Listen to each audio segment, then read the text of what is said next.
Welcome back to Scum and Villainy. This is episode 5 entitled Rescue the Princess. I have taken some time to think about naming episode 6 Your Princess is in Another Castle, but I don't want to spoil too much. Or... JK, she's totally in there. So last session, which was a couple weeks back, we had taken the job from Chemical Steven regarding Princess Hashi, Brias, being dentured or kind of held rather at a prison facility, a hegemonic prison facility, orbiting the planet of Amaranth. It is not a tight orbit; it is a kind of wide orbit. So it's not it's not like a. It's more like a. Trying to make sure we understand. It's not close to the planet. It's like the moon's proximity to Earth kind of orbit. With that being said, your group has already started the free play portion of the kind of lead up to that mission as you're trying to investigate more about the facility, contacts on the planet, possible kind of points of entry, resources that you can easily acquire. And you came up with a lot of stuff, and I know all of that stuff, but I'm not going to talk about it. You are, because Kimmy needs to know about it, and you need to update Zelri once she does me a favor and rolls 1, 2, 3 d6. Yeah.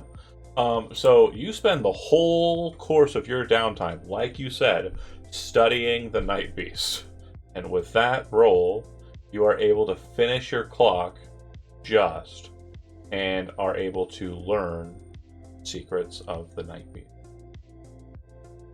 I'm going to discuss that portion real quick, but then you're going to get told a lot of stuff by everybody else.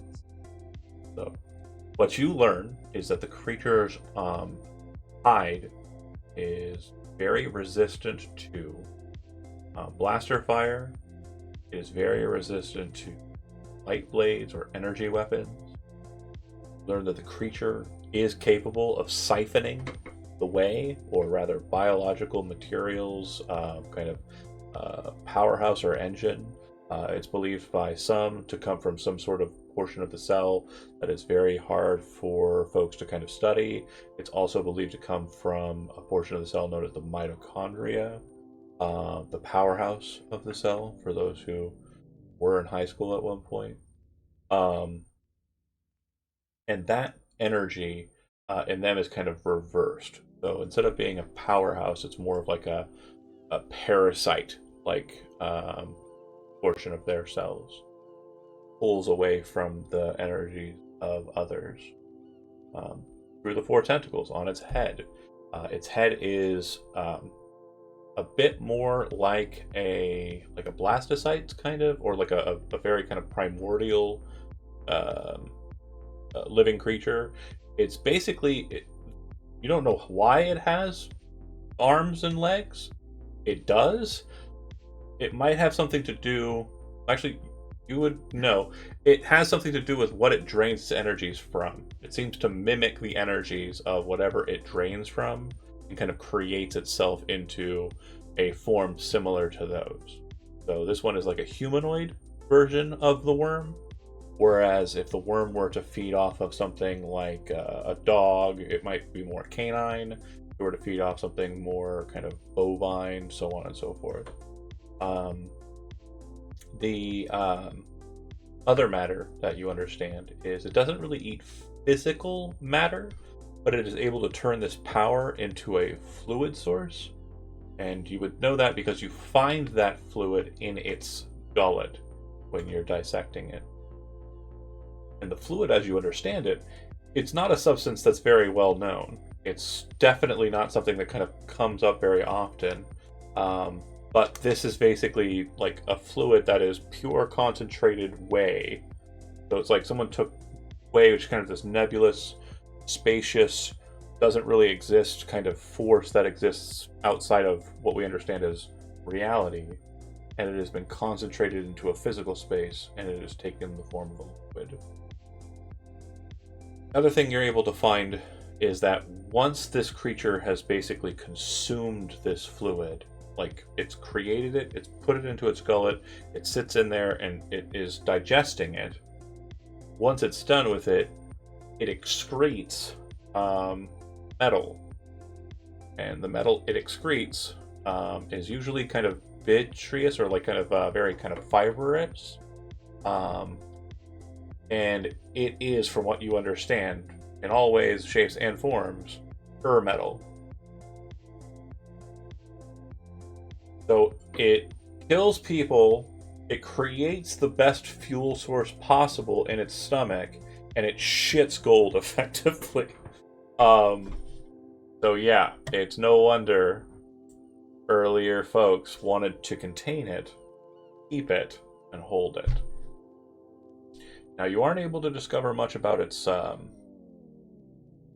birthing cycle, but you're able to kind of come to some points. Obviously, the one where it's taking the form of whatever it's sucking the energy out of. It starts off as the worm, it becomes greater than that.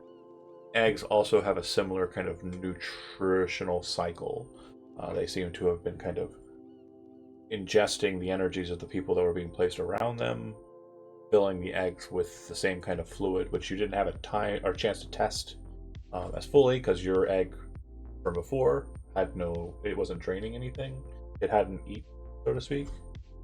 And yeah, you haven't gotten a large supply of the excrement either to kind of understand how it might become more metallic or be worked into something more in line with what the have in a lot of their spaces. Any questions you want specifically answered about the Night Beast, Kimmy? Yes. Okay. How does this because oh my gosh, hold on. Okay. Falco has the hand? Yeah. The glove? How is this going to work out for him? I hate to be that guy. Oh. But you said you wanted to study the Night Beast, the course. Yeah. You were not studying the hand. And what you would realize is when you kind of like break through, aha! And you're like coming out with the clipboard because, you kept it as a memento. And you have everything like really cool written down on it, like all the stuff that you learned. And you come out of the ship. You realize you're on a totally different planet than the planet you started off on. And you also realize nobody else is on the ship. Okay. One last question. What does this mean? I had a 1 in damage. Yeah. So it would have been a... oh gosh, we have to go back to that, don't we? Totally forgot. Go ahead and clear it. I think everybody had a chance to clear stuff. I'm assuming you're in the doctor's office. Your doctor's office and lab. I'm just going to go ahead and be cordial. Okay. Okay. So, actually, correction. You're not alone on the ship. You would eventually find that Phoenix is on the ship. I don't think you left, right, Michael? Correct. I never actually left it. So yeah, if you want to start asking Phoenix questions about his gauntlet or testing it, certainly can.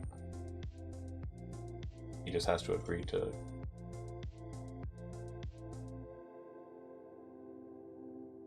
Oh yeah, I would. If I came out of my room, I would probably beeline for him because I'm wondering, is he is the gauntlet siphoning energy from him? I'd be like, how do you feel, Phoenix? How do you feel?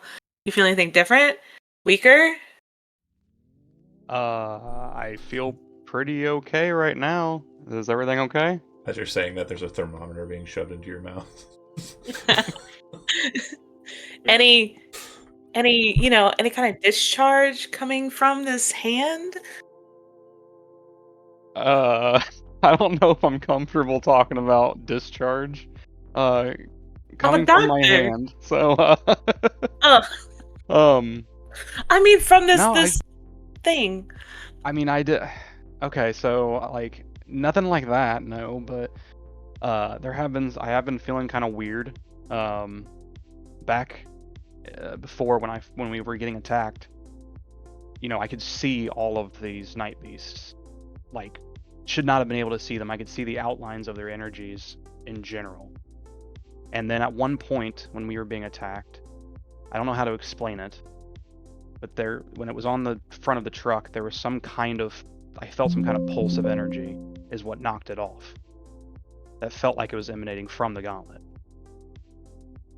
Aside from that, I don't know. That's fascinating. Please let me know if you feel anything else. I just want to make sure that the gauntlet isn't going to affect you the way the night beast would have affected us, sucking our energy from us. So if you start feeling weak, you know what, maybe every day we should just do vitals just to check. Yeah, I was about to say, is there any tests we can do here or something? Like, because I mean, I feel fine, but... We'll get a baseline and just every day just check. Well, okie dokie. How's it going in there with the night beast, by the way? You figure anything out?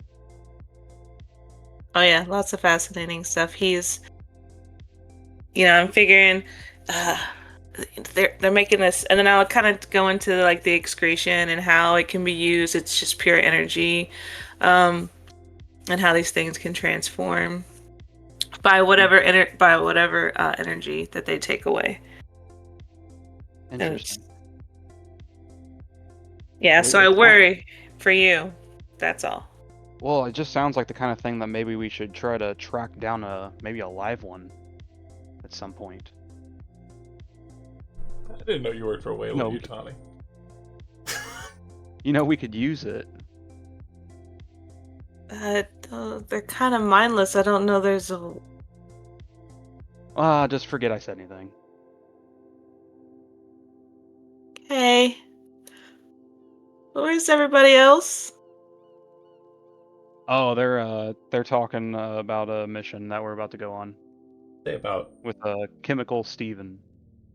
2 or so hours later, I think it's actually be closer to 3 hours later. I think everybody went to the dinner party besides Zelry and Phoenix. You'd be arriving back at the ship, and at this point, it would basically be kind of an all hands on deck kind of situation. The typical let's have conversation in the dining room kind of bit. After I put my bricks of drugs in my room, of course. I think it's bigger than me in my visualization. Yeah, it'd definitely be a like a grav crawler you're kind of pushing, like the big carts at Lowe's, only with anti-gravity, and you're just like... Yeah. And I give the pilot like 8 16-ounce to-go cups full of different teas. As he's getting the teas, I whisper to him, "None of them taste like potatoes or alcohol." Oh, this is not alcohol? No. Oh, thanks. You're welcome.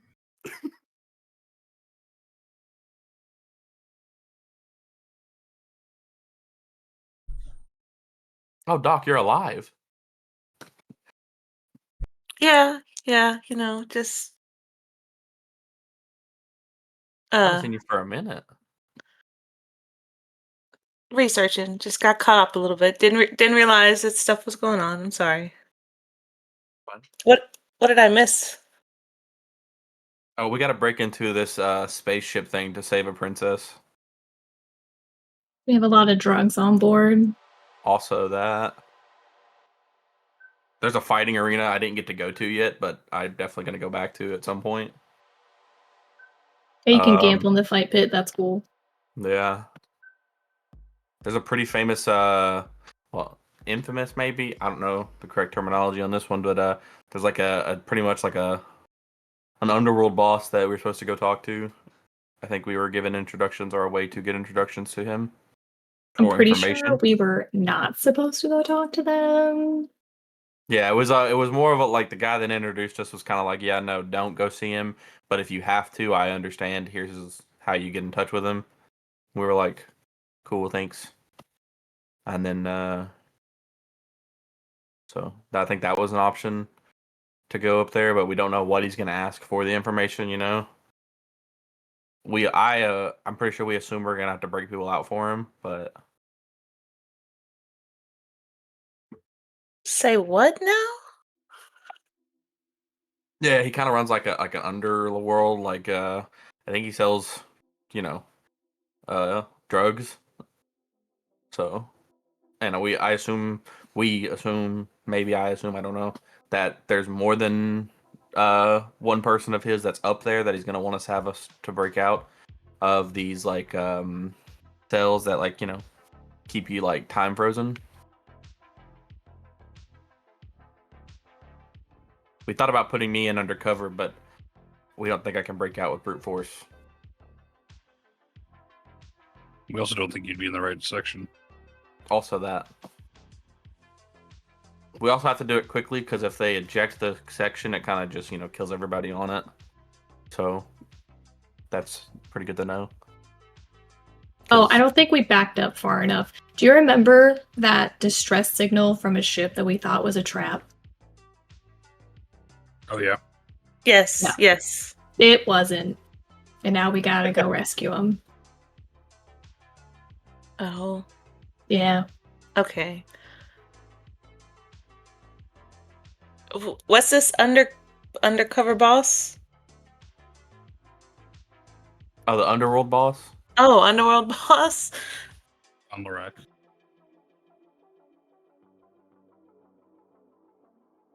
Narcotics manufacturer.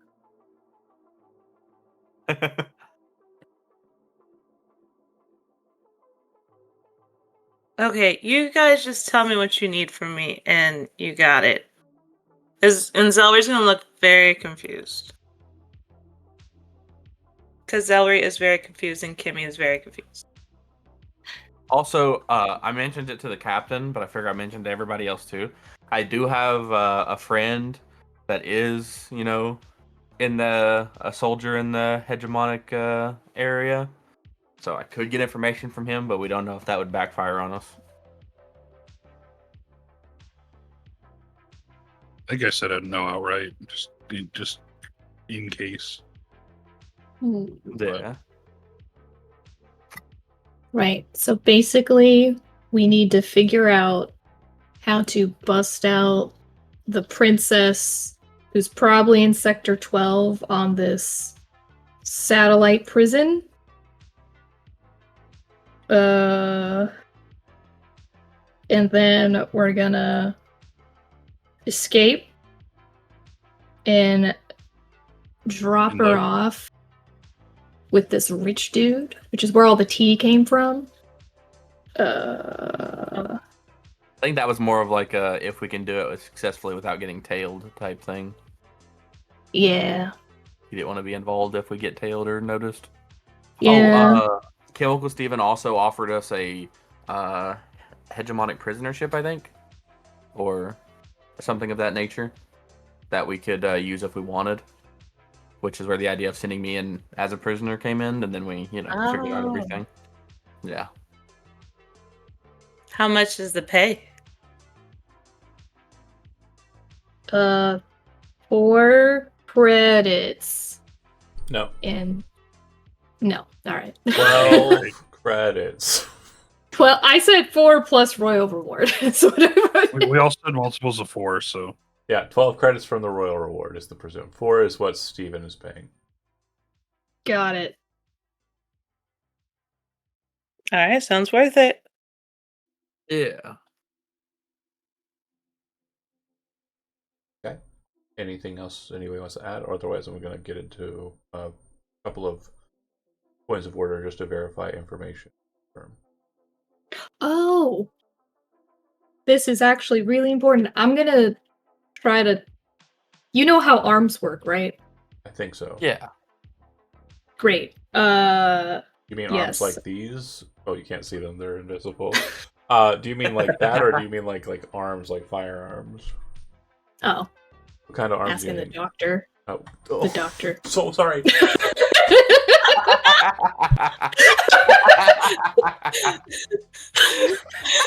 I was like, "Do you got any questions for me?" And you're like, "Do you know how arms work?" And I'm like, "What the fuck?" Alright, Sorry, go ahead. I don't have an in-character voice. No worries. Go ahead. Go ahead. Dear Zelry, do you know how arms work? Yes.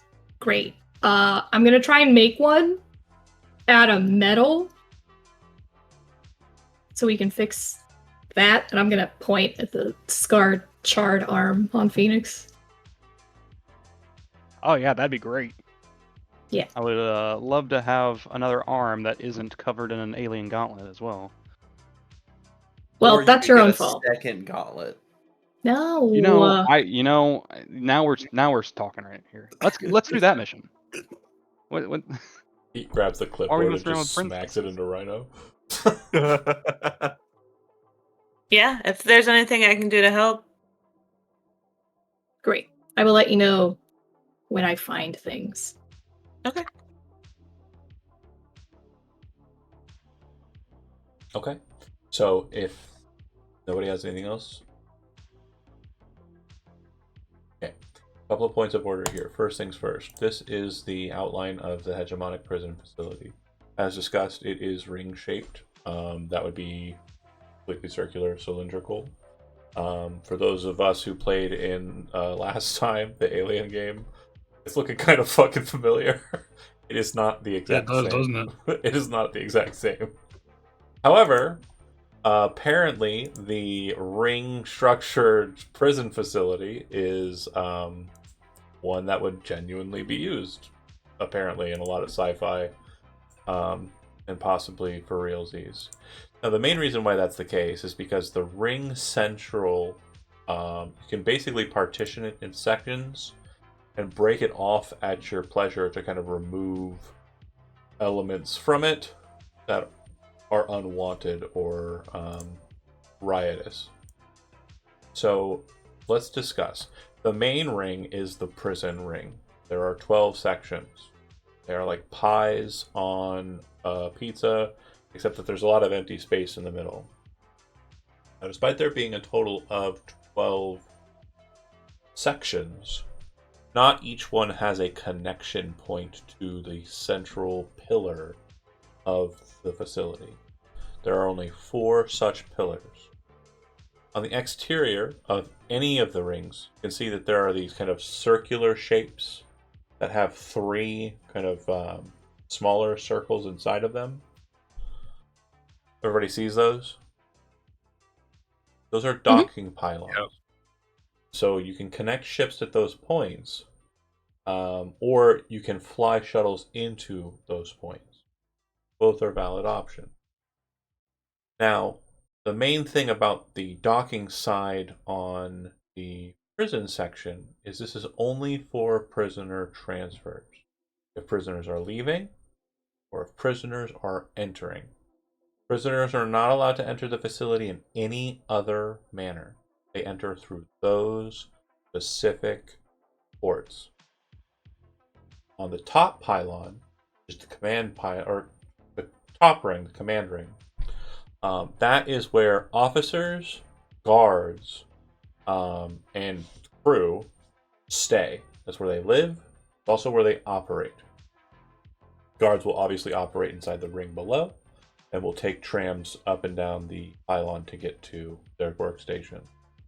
And then command will either go up to the full-on command station, or they'll remain inside of the crew ring and operate inside of there at stations and terminals they're in. Engineers will have to descend below the prisoner ring, and a large majority of those engineers actually reside beneath it on the engineering ring, which is the bottommost ring with the pylons. So basically anything with a docking port is the ring. Everything else is kind of not quite a ring. Now you'll note that there is a massive fuel source in the center of the station. And then there are some fuel sources at the top of the station, but the main fuel source for the station is kind of in the middle. And the reactor there is present. Those rings above it and below it, the rings directly above and below the energy cells, are shield generators. And they create a shield barrier that emits out and creates a kind of capsule-shaped bubble around the station itself. The shield can be lowered in sections, but it typically can't leave. The sections are still quantifiable. So if like the section is kind of dropped down, there'd be opportunity for other things to slip in that may not be seen. Definitely not 2 whole ships worth of unseen, but maybe like a shuttle or something could slip in pretty quietly. And yeah, the bottom portion has thrusters, which allow the station to correct and kind of manipulate its position and trajectory in orbit around Amarath. And then the top portion is where the communications arrays and also where combat systems are located. And it has a multiphasic energy array, the ring at the top there. And if you've ever watched the show Star Trek The Next Generation, basically zip line, shoot laser beam at target, or phaser bank. That's the kind of style of weaponry that this thing has. Any questions about the facility?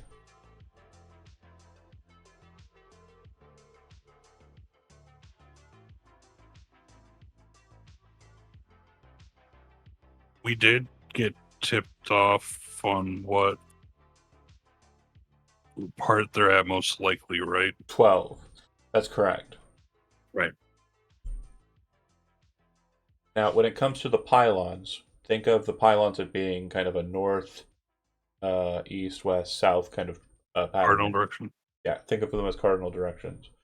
12 would basically be at exactly north, and then it winds like a clock.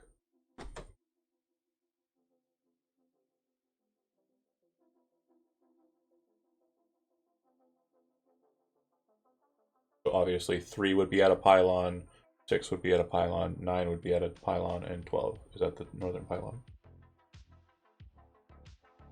Or, can't think of the word I want to use. Pylon's fine. Here, I'll move us to a picture that's a little bit more three-dimensional.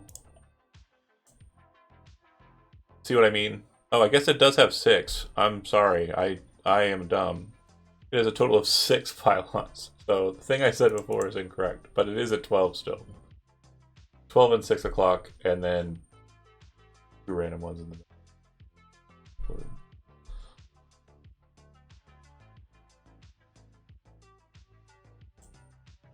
And then also your ship up in the top left corner for size comparison.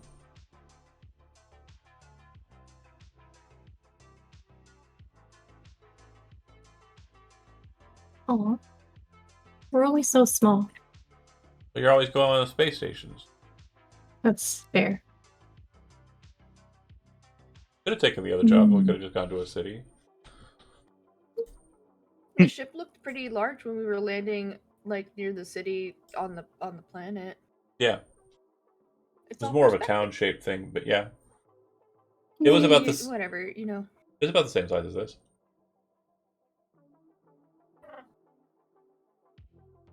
Give or take. Any question on the facility? I don't remember if we had planned on how we are going in or what our story is. That is the next beat, but just on the Okay. facility itself. Questions I might be thinking of, just to kind of maybe spark some fires here.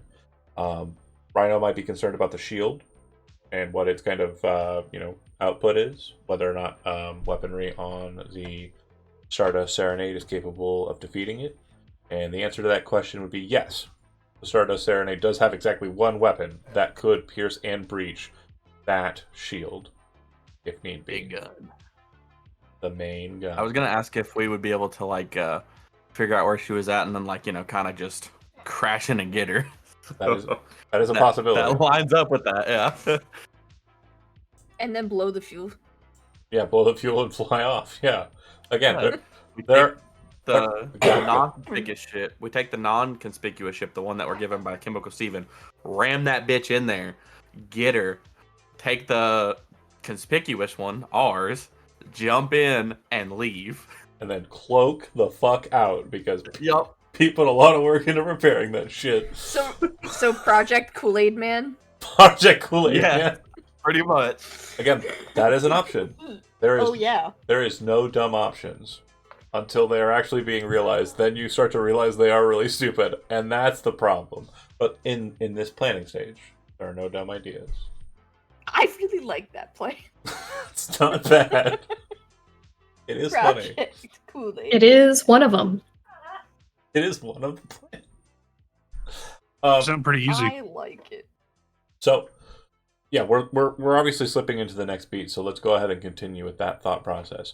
So, assets that you have available to you. If you are wanting to, you can go and acquire an older style troop transport, or not troop transport, or prisoner transport. And if you look at the graphic here, you can see that there's this little guy here.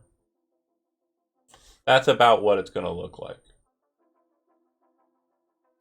An old clunker of a thing with two kind of impulse / sublight thrusters, a hyperdrive connected to it, and a pretty big storage space, and a cordoned off piloting section on the front, which is kind of like a cone. If something were to happen and the prisoners were able to get out, they pop the cone off, they just let the thing die in space. Or possibly set it to explode, shoot off, and then it explodes. Prisoners are really scary to have, okay? Especially in space. Could you imagine? Mm-hmm. Not imagine space crime.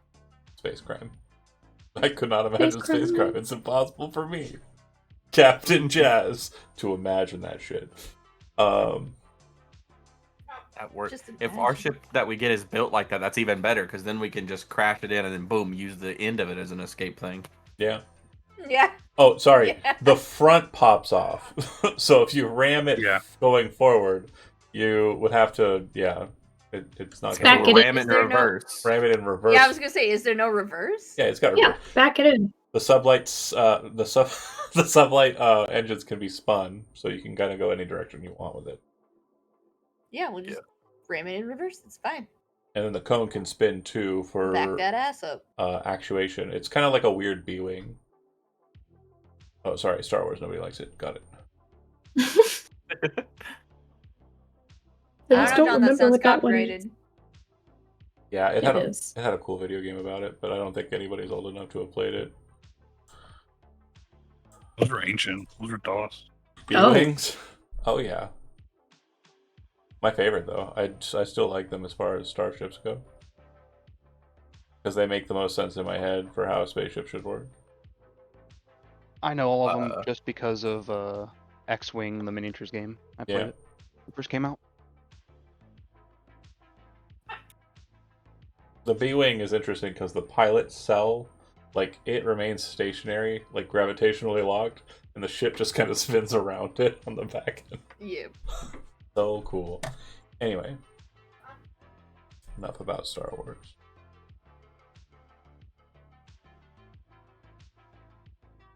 Any questions or thoughts on other options, other opportunities here? Got a very vocal voice for ram the prisoner transport into the station. Hope we don't kill her in the process. Yeah. Let's just do it. How new is this station? It Does is it look like it would be? It is not new. It is very old. So there's probably a low grade security system. Yes. Yeah, there will be security. There's a total of 12 detachments of hegemonic soldiers, which in numbers terms would be somewhere in the ballpark of 12 times 50. A lot. That many. There's that many soldiers on that station. Ew. Most of them will be residing inside of your location, like where you're planning on going, that ring, or in the ring above it.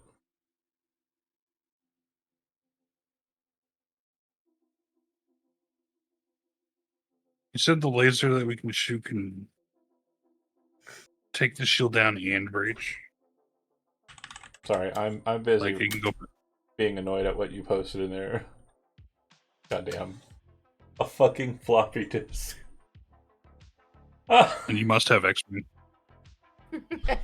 Yeah, I know. It was basically a DLC before you could download shit. It was a ULC, uploadable content.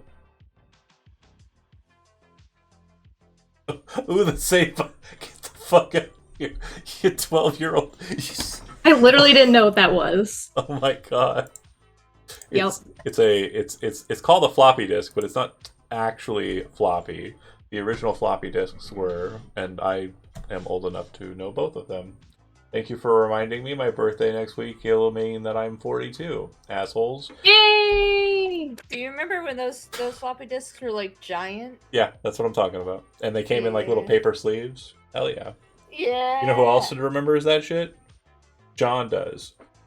Son of a bitch. I remember that stuff from like the kindergarten through first grade kind of era. Definitely middle school for me, but Excellent. okay. If there's, I was gonna suggest like maybe causing a bit of a distraction if I could shut down a different sector to see if people would head over that way or to see if they would just immediately eject it. But I don't know if that would just lock down security even more.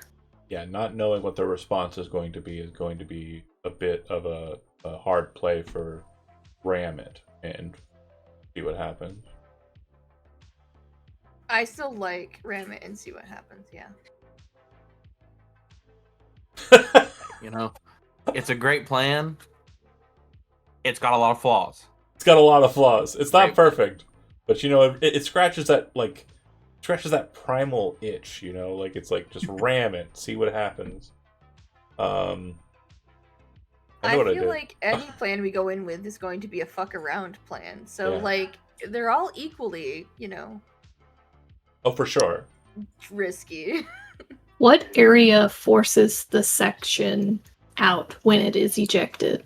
The exact spot, and if we bring up the handout again, the exact spot that would be responsible for that would be, see how there's like that little cap on the top? Mhm. That is the command station. In the picture that's on the background, it kind of looks like a barrel on the very top. Mm-hmm. That's the one. It's a shame So if a that's- giant laser shot it. It would be a shame if a Yeah. giant laser shot it, but I just want to make sure we remind you that shooting the laser will break the shield. It will not Right. destroy the thing behind the Oh, shield. that's what I was asking earlier. If you meant by breach it, it would also go through it. No. Okay. You can break it and then get into the shield.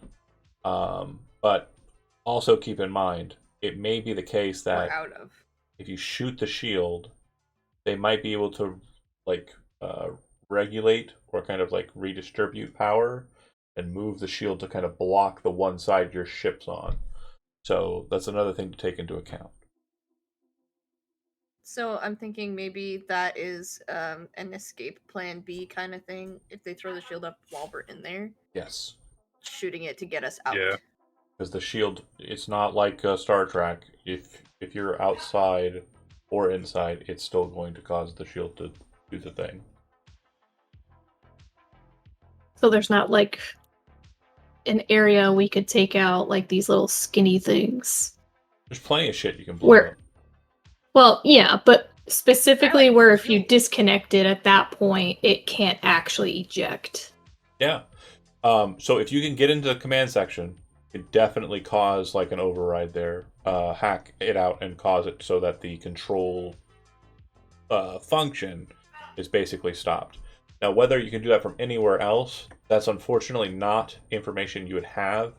You would need more detailed information on the station, which would lead you to kind of need to get that information from someone who has it.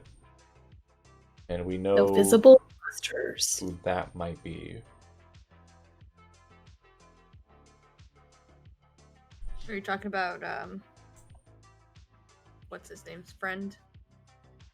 No, Rhina's friend? the bad man. I know you're all just waiting for me to say it, but I'm not going to say it because it's a point. Yawn. The underworld crime boss man. Yeah, I'm not going to say it. Yalmorak. Yeah. Okay, we got it. Getting that information will come at a price. Yeah, but I was mainly going to go, like, if nobody had it written down or nobody took the note, I would have basically just clapped for Kimmy for about 10 minutes.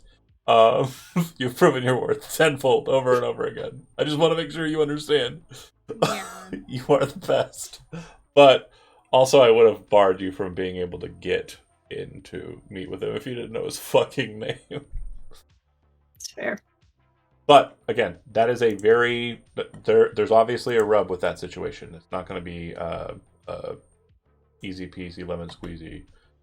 So you kind of want to, if you take that route, it's because you have no other functions or no other plans.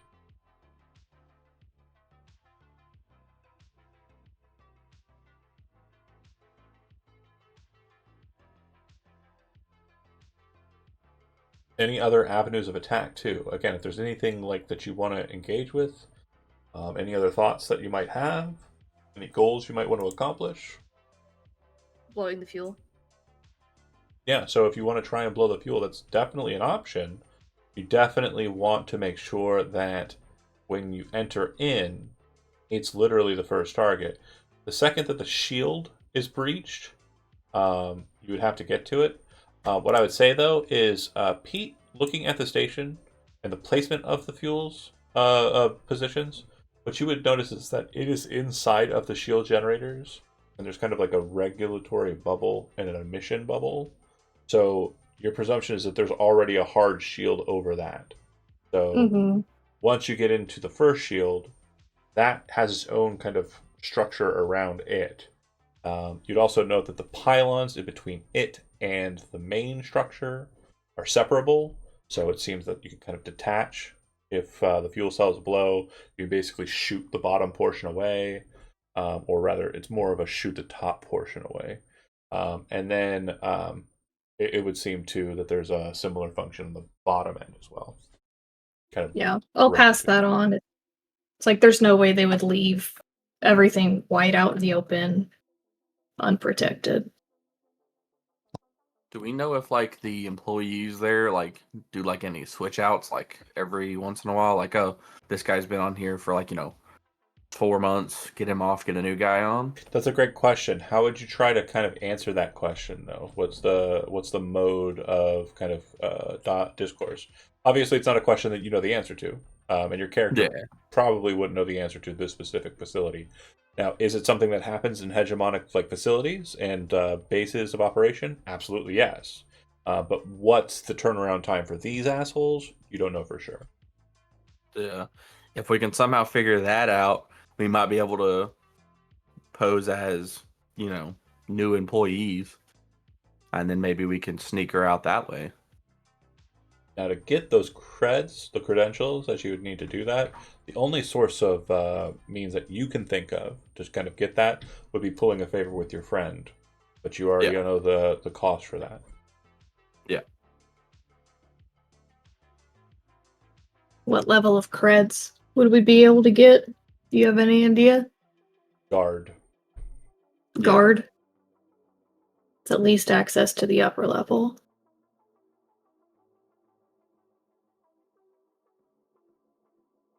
And if I remember correctly, the cost for that is +1 or 2 on the wanted, not wanted, the heat level. Oh, wanted. It is wanted? Okay. I thought it was wanted, and I was like, no, wait, heat comes first. No, it's wanted for sure. Yeah. Because he's obviously going to be like, oh, okay, yeah, you're a friend. And you wouldn't say, we're going to be stealing a princess. And you would basically be like, yeah, I'm just trying to, there's some information that I'm trying to get from a prisoner, and they won't let me get a contact with him. I just need a couple minutes to talk to him. And your friend would be like, yeah. And then once he finds out he was been duped, he's going to be like, nah, fucking burn that bridge. And Also, I know who he is, and you should get the cops Yeah. on him. That's fair. That's fair. How Do you long? really like this? Do you really like this guy? Could be fun.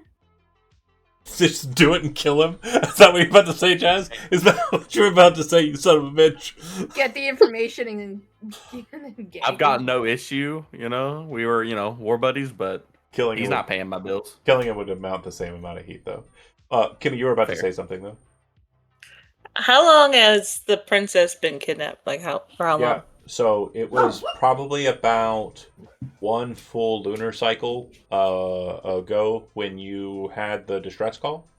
So your presumption is that when her ship was attacked, and the distress call was put out while you were robbing the Starsmiths, that's about when she got taken. So she's been there for a month.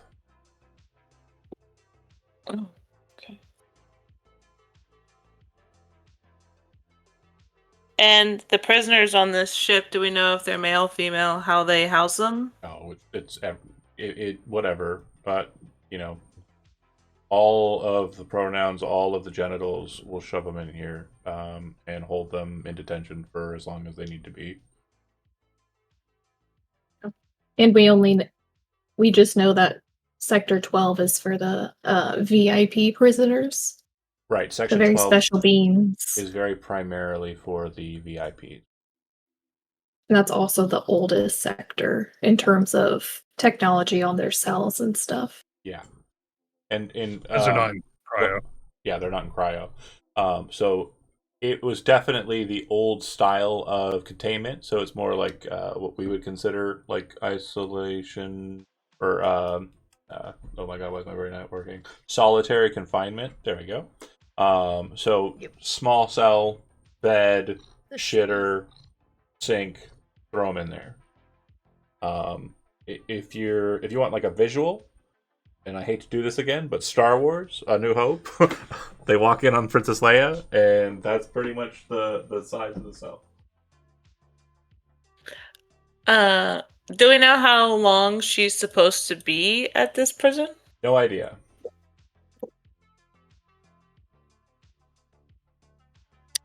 And After ejection, did you say that like they incinerate oh yeah, or explode the all the the section? all the energy and the batteries in that section after about a minute will detonate. Yeah.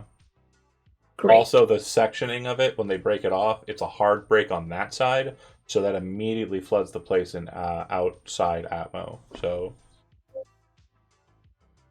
Got it. How likely are they to eject a VIP section? that's a great question that I cannot answer. Yeah, it depends on how much they assess the threat.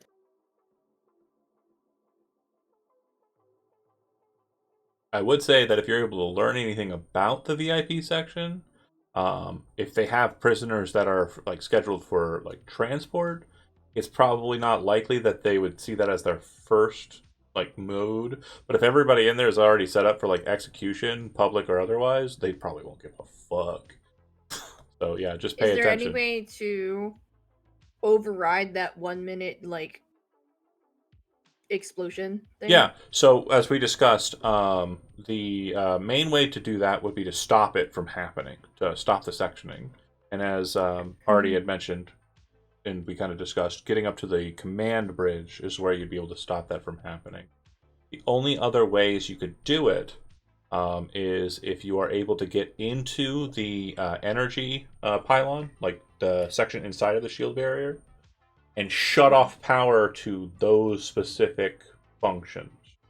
So you could definitely like hotwire it and steal the power. Again, very similar to what we did in Aliens. You just cut the power going to that, so they can't, like when they hit the button to blow the section, it won't happen. Got nothing. Yeah. We have See, I a like- really good engineer. I like that plan because we don't have to go near the people, like up top, which would be difficult to get into regardless. And yeah, very Han Solo-esque. You're like walking into a room full of stormtroopers, basically. Yeah. I think Phoenix could like- do it. That's it. Oh, 100%. This isn't where I parked my ship. This is where I park my ship. He just casually walks out with his crazy demon hand. Just have that whole like and his other on- withered hand. Yep. that whole Han Solo moment of Yeah. just like the whole everything's fine here. How are you? How are you? How are- A classic. Boring And just conversation shoot anyway. Communications. Yeah. Yeah, how's your wife? That is one of the best and most underrated scenes of that It's incredible. movie. Boring Absolutely conversation anyway. Yeah, but another thing to make sure we note too, obviously, Brent has pulled a card that I want to make sure you all are aware you have at your disposal. Brent said, I know a guy, and it's with my background, da da da. There's also opportunities for you to say, reflectively, like, I have a flashback to something in my past, and we discuss that, and if it's something that we think is kind of connected or is connective tissue to what we have here, it could offer another benefit or boon. Mainly what we're doing with this free play, just so we understand the purpose, is we want to give you as much benefit as you can possibly muster for that engagement roll. Otherwise, you're going to enter into the engagement similar to how you did with the planet side mission, in a risky or like uncontrolled position. Oh, by the way, guys, I also picked up Jedi mind tricks on the last level up thing. It's called side dancing. Yep. But yeah, I can literally just do the whole, these are not the droids you're looking for thing. So that also could be helpful when we run into people. 100%. Stresses me the fuck out, but that's fine. What, mind controlling people? No. Oh, no, just the stress. You actually gain stress. Got it. Yeah. I thought you meant like Stress. removing agency from somebody. They're NPC. It's totally fine. No, Lark is fully okay with that. Fully okay with robbing somebody of their agency. To get what I want. Totally chill. Exactly. When I play role-playing games, they let me do that. This is why I did Netrunner in Cyberpunks. For sure. Any thoughts or ideas? Any kind of lean-ins? Again, there have been a couple of avenues that I've put on the table for you. I just want to make sure that you folks know that, sky's the limit. Whatever you can think of, whatever you can dream, this is your point to be as imaginative There's no as sky gear. We're out of Atmo. Right. They can't take the sky from you Silly either. Nobody gets that reference. Does anybody get that reference? No? I don't think so. Firefly? I can't Nobody? remember. Yeah, I was like, isn't it a Firefly reference? It's been so Oh, long. It's been so long. I bought yarn with that name. Yay. It's been so long. There. All right. So we have crash, maybe murder, what we're going for, and then run away as fast as possible. And then we have just try to sneak into where I can shut the power off. Go in calmly. Or still bust through the door. I don't know.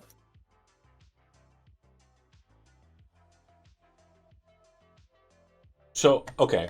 I think something that can help us focus a little bit, and on that, just to kind of put it out there, I'll say what I'm about to say. I'm going to leave it open. If anybody wants to cut me off and say something, the thought that you have, please. If you've got plans, plots, or whatever, just speak up. But I'm going to try and focus this up a bit by going to what the engagement actually is. But I'm leaving it open for you. While I search for that.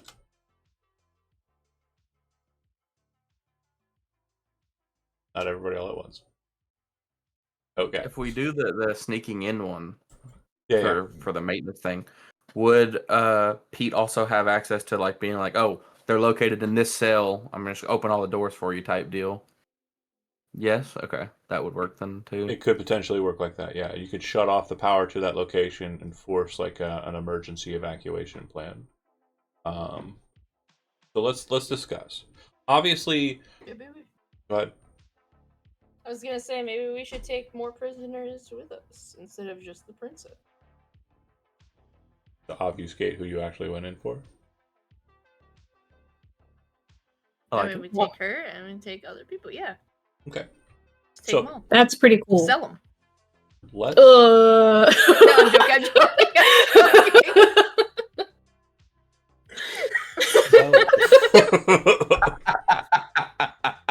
The hegemony has a lot of problems. One of them is slavery, so I won't say that that's. It had to not be a in the thing we don't first do. half. Yeah.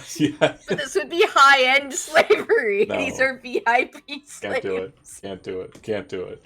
Might as well be. I mean, you're literally fighting the hegemony with people who were slaves. That was just the funny, but we could possibly get other prisoners that are possibly like a political like struggle kind of thing and get them out too if they're there.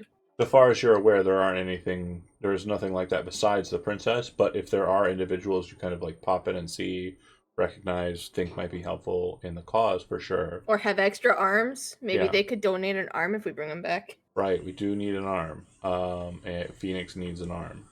That's true. I would say that Pete with Zelry's help, Zelry with Pete's help, you would be able to kind of create a splint and kind of robotic artifice, almost like a linear frame, or kind of like an external kind of exoskeleton, double exo, for Phoenix's arm that's not exactly working as normal. So it works, but it doesn't fully work. Michael, does that make sense? Yeah. To the beats. It's got hella lag. Yeah. To the beats, though. Let us identify what we are talking about in terms of planning. And obviously, get through the shield, ram the ring, pop out, shooting, blazing, killing guards, steal the princess, get back on board a ship, and get the fuck out of there is an assault. That is very clearly, on page 148, an assault. Okay. Infiltration would be trying to get into the location unseen.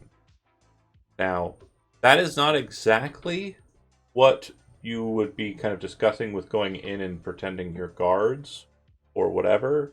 That option would actually be a deception. You're going to manipulate and trick them into thinking that you are part of a crew that's supposed to be there, and then fucking it up from the inside. Kind of espionage and fucking it up. Infiltration would be some other method.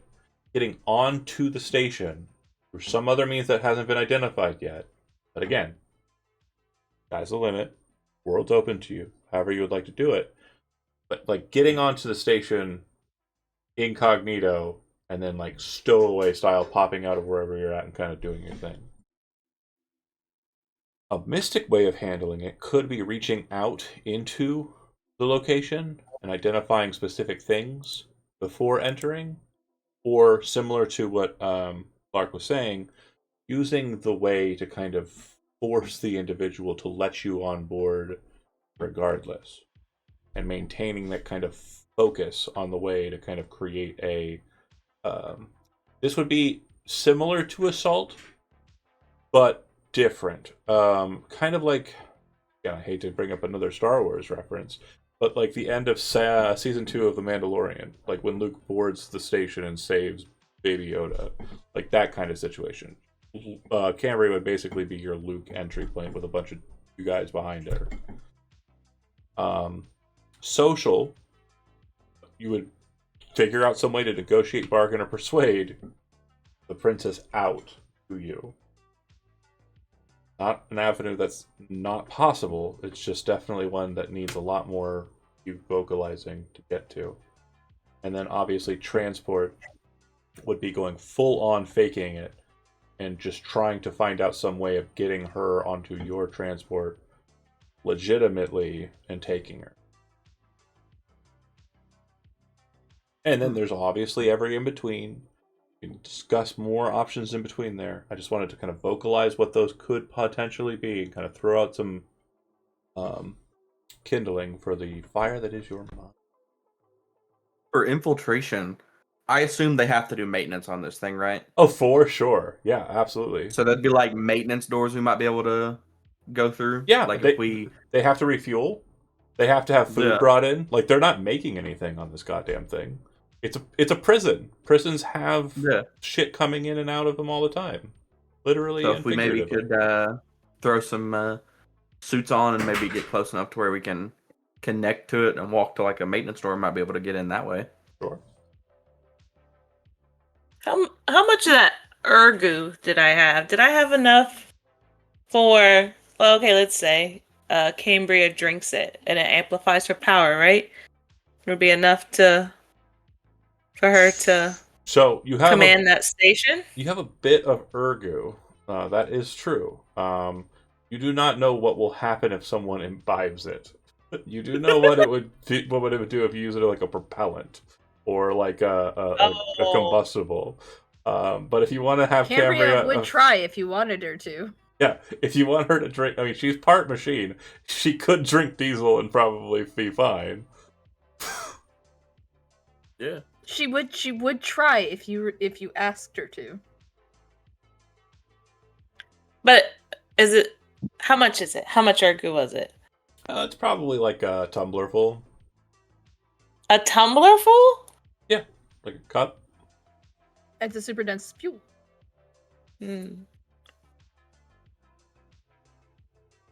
I'm wondering if we can go the combo of Mystic and Deception. Yeah. Where Cambria and I can get in, locate.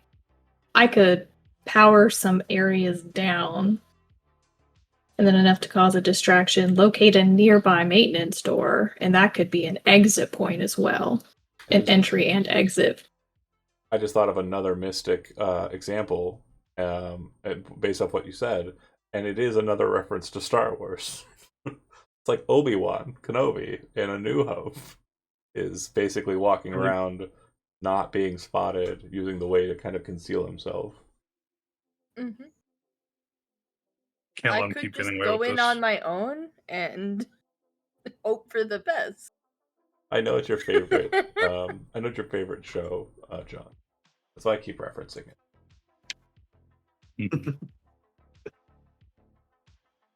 Have you seen Star Wars? No. Okay, so focusing up. Does anybody have anything they want to try and engage with? Again, in the free play section. Now I kind of want to drink that ergu. You want to drink? Do you want to drink the ergu? Do you want to take a sip of it and try and? Kinda. Okay. I need you to say it one more time. I am drinking the ergu before it becomes reality. Otherwise, it's not happening. Does the doctor wish me to? No. That's not what I asked. Go ahead. Hold on. But she's the one that has possession of it. I would have to have it offered to me. You're right. Fair enough. God damn it.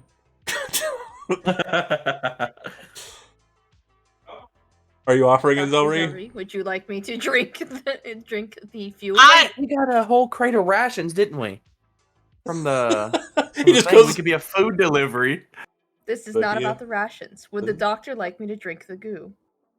I would be very interested to see what happens. I would give you a shot glass of the goo.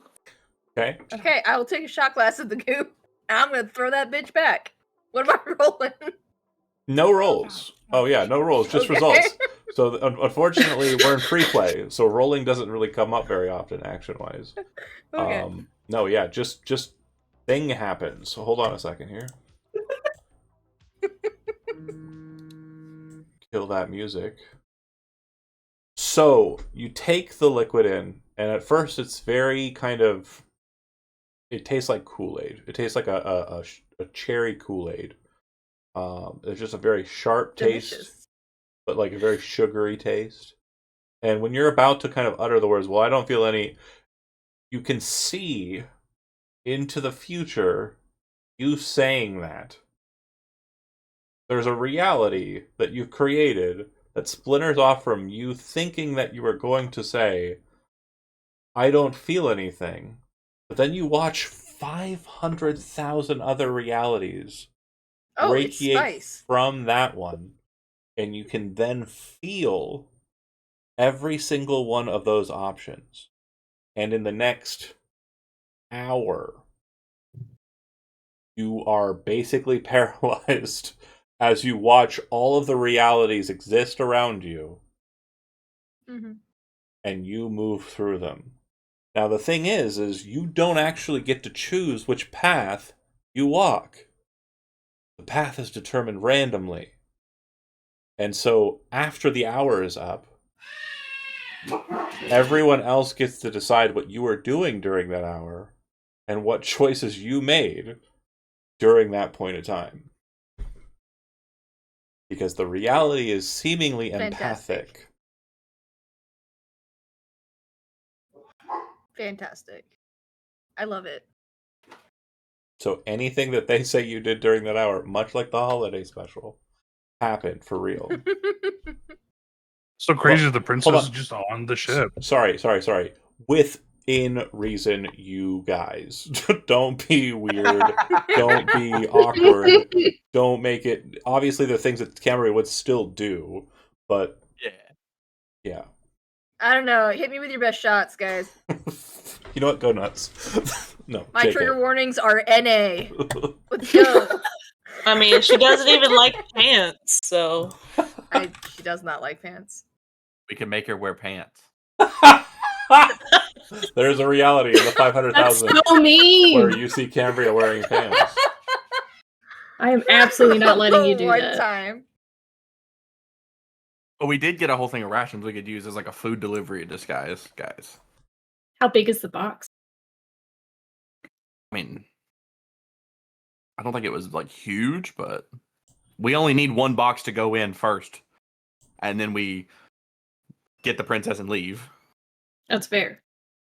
But the box could carry a Pete and some potatoes. Yeah, I mean, we And could then- 100% put you in there and cover you. Yeah. Or we use the box, we get to the princess, we put her in the box on the way out. Like, oh yeah, it's just garbage, and push her out. A quick note. Shipping containers are not allowed onto the prisoner ring because they hypotheticalized the very thing you are planning. They're like, what if somebody tries to sneak somebody out in a shipping container? Yeah. We probably But shouldn't you allow could keep those on the ring. You could keep them just outside the prisoner ring and get her to it.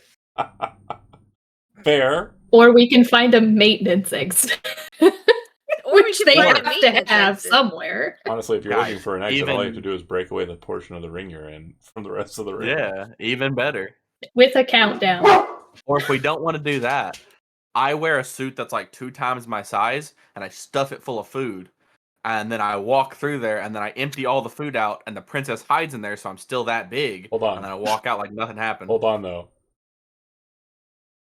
They would see the food and they would know that something is awry. So what you would have to cover your tracks. What would I gotta you do? eat it. I gotta eat the You'd food. have to then. eat all the Nope. food. The problem Nope, is I have to stuff all the food down. the rule of mass determines that you eating the food means you would just fill out the suit, the amount that the food was covered. Or No, we put Or them I under think the you blanket other like she's prisoners. sleeping. you There's a just there's a give toilet. all of, I mush all the potatoes into mashed potatoes and flush it down the toilet. No, I like where Artie was going. You shape the potatoes like the princess and then put like a the person. potato princess in the blanket. Equal exchange. Yeah. It's the law of equal exchange. We got this. This is You know what? Indiana Jones now. I am on board. And Full Metal. Any thoughts? Again, those are obviously serious ones that I'm taking into account for realsies. But if anybody has any other thoughts, Michael, if you want to add anything, interject anything.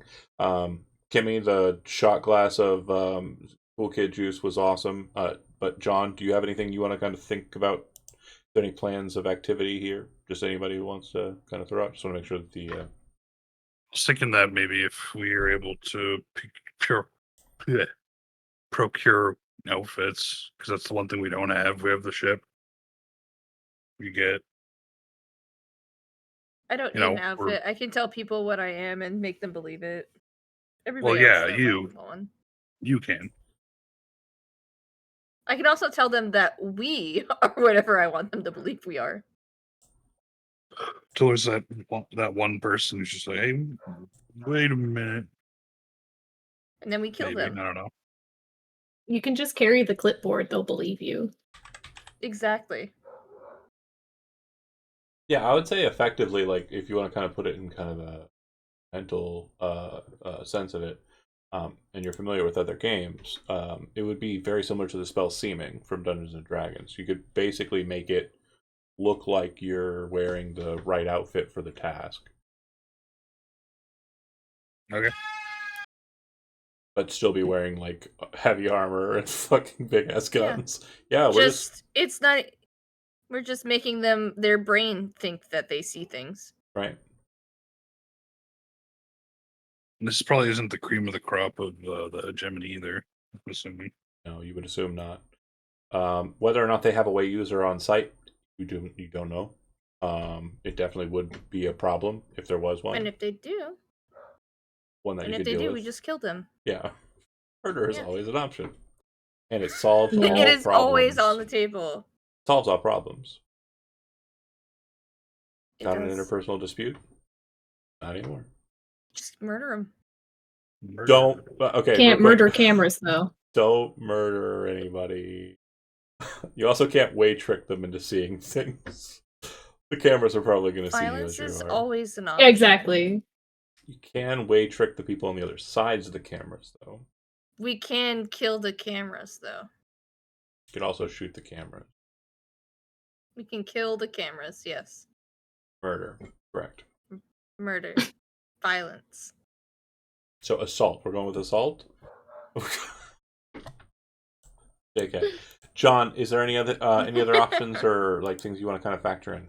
Anything at all? Again, Captain Jazz has a lot of connections. Sky's the limit. Anything you can think of, however you want this story to unfold, is the way we're gonna go. That's for everybody as well. Same for you, Michael. If there's anything that you can think of, any connections your character might have that you want to kind of pull strings on. One thing that I actually had a question on is since we want to have our ship somewhat close in regards to being able to use the gun, how close are we going to be able to get without being detected, but then also with cloaking in that regard, how close would I be able to be while cloaked and not be So detected? the fun fact about the station is that entering into kind of its area, which is kind of like a parsec around it, right? A pretty sizable space, is going to be difficult for anything that doesn't have hegemonic codes. You will have no issues because the cloaking device will bar you from being seen. Once you get to the station, it has its own sensors that it's emitting outward. Cloaking device, as far as you understand it, will not be picked up. Like the ship will not be picked up by their sensors. The only reason that the ship will be quote unquote visible to them is if you were to enter the shields with the ship, because it's a proximity setup. It's no longer detecting whether or not it's able to kind of physically and visually detect it. You are disrupting the interior space with the mass of the ship, and that just cannot be kind of like it can't be sidestepped. Okay. So And basically, then right up on the shield. Okay, go ahead. Actually, two more questions. Okay. Blasting the gun, as long as we are still outside of range, is that going to? I mean, obviously they'll know someone is near, but Sure. would we still remain cloaked after the So fact? you have to. It's Star Trek rules. You have to drop the cloak to be able to shoot the gun. Okay. Yeah. So they'd probably see us Right. at that point. And then you'd have to Even if we tried to pull reestablish back the up. cloak if you wanted to remain hidden. You could do that quickly enough that they would basically get a spot of you and you could kind of move away.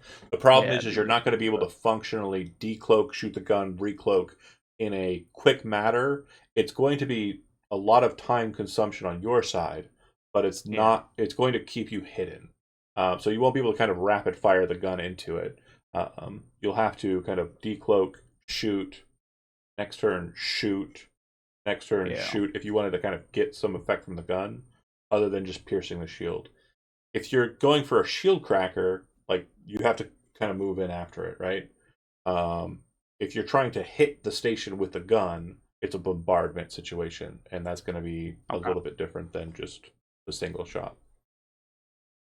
And then last thing I had, my tiny ship.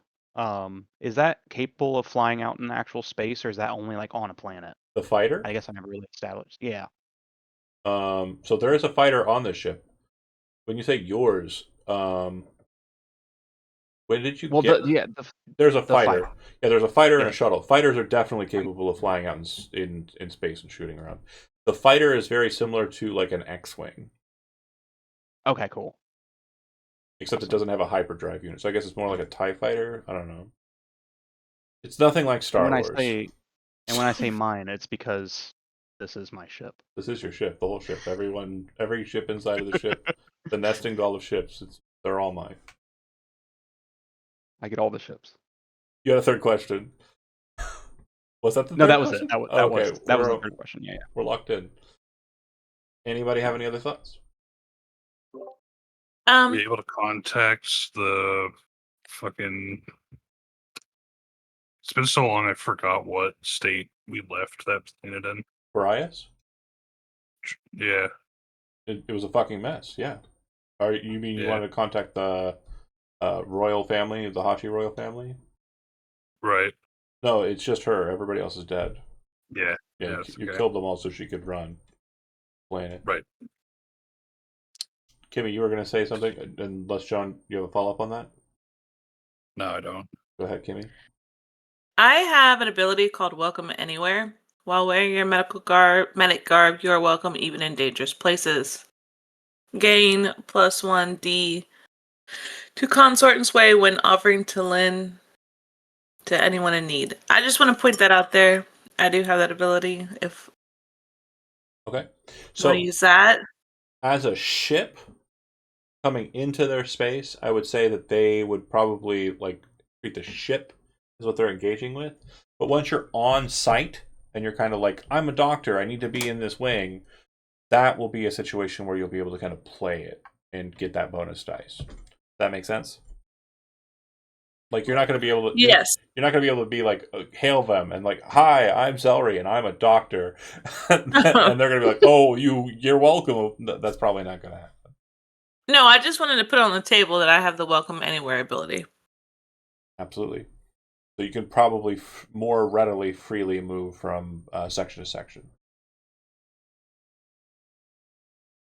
Did we say last session that if Jazz was captured, he'd probably be in the VIP area? Would think that would be the case, yeah.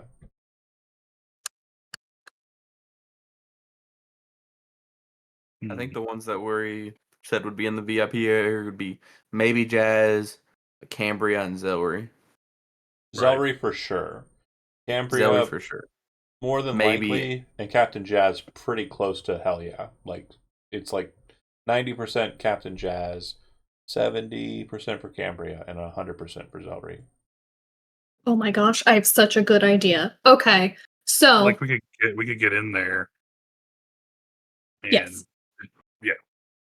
Like Except we- not do what we were gonna do with Big Guy, but with us. but like, what if we beat the crap out of you, and then we transport you in, so then you get into the special unit. But like, that's why Zelry goes with you, because it's like clearly he needs medical attention. He's gonna die. I like this plan. I really like And the Cambria's first part like, of this plan. absolutely. I can assist.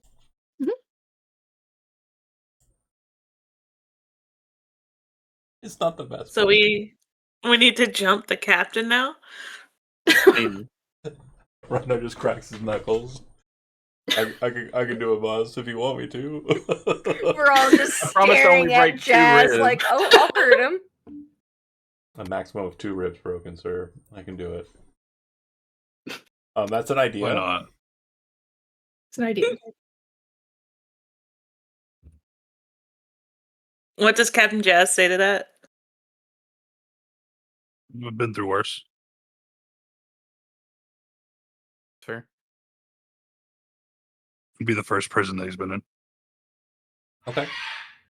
So I will mention that you are basically putting yourself at a potential detriment there because you are going to be a prisoner. I want to make sure Rhino, Jazz, kind of familiar, and Phoenix possibly, you're kind of familiar with processing on how you're kind of processed on these things.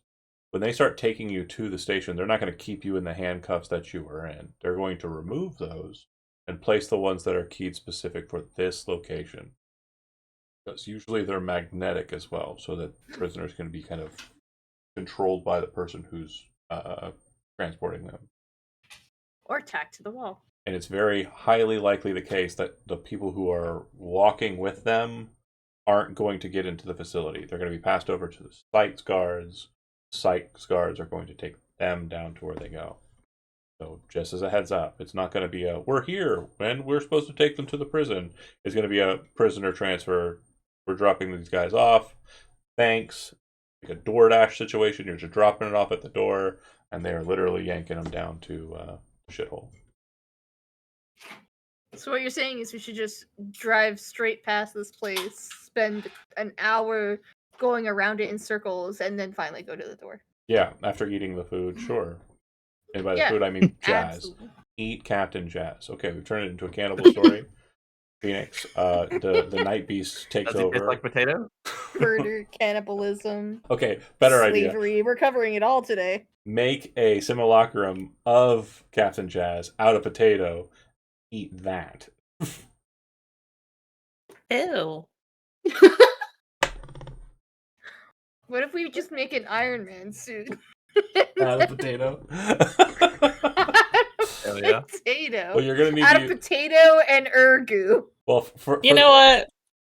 I have This Captain this Estonia. group's gotten weird. This group's gotten weird. I just want to hold on. go. I have a good pun. I have to say it. For the chest area, you'd have to use a jacket potato. Oh my god! Oh.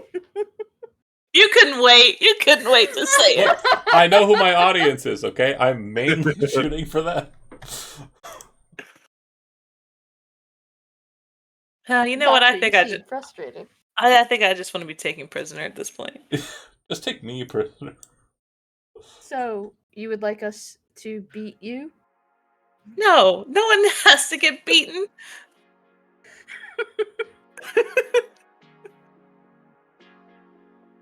Well, I mean, we don't also have to all go in the same route together. Like, We can Phoenix do could every be the single prisoner. attack plan individually. Phoenix No. could be the prisoner transport, dropping off Zoe and Captain Jazz or whoever's there.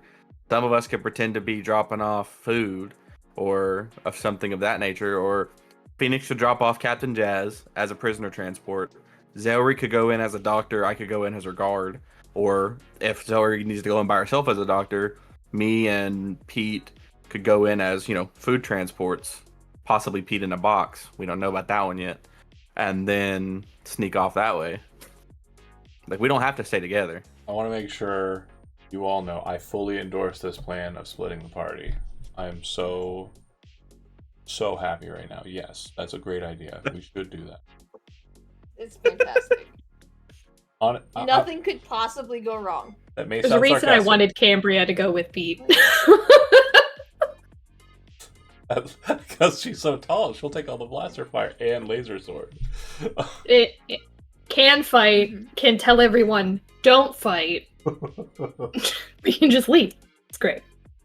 And I learned after my last thing how to convince people to stop fighting me. Yeah. Maybe I you could talk meditated to on it real your hard. maybe you could talk to your hegemonic friend, being like, "Oh, it's so weird. Some guy from the hegemonic prison was at a bar and got a disagreement with a friend of mine, and he just slapped these cuffs on him, and we don't know how to get them off. Do you know how to get those off?" Something like that. The thought. Does that make sense? Yeah, try and figure out how to manipulate. Yeah. Would I, as an ex-hegemonic soldier, know how to get the cuffs off? Yeah. Brute force would probably work. It's definitely going to be a That'd little. be the way I'd go. It's going to be a little harder to do it with another person. Because their arms may not, be able to take that brute force, but it's definitely possible. Gimme dropped. Oh no. Yeah, I mean, I was basically ready. so you just gotta, break the cuffs. Pretty simple.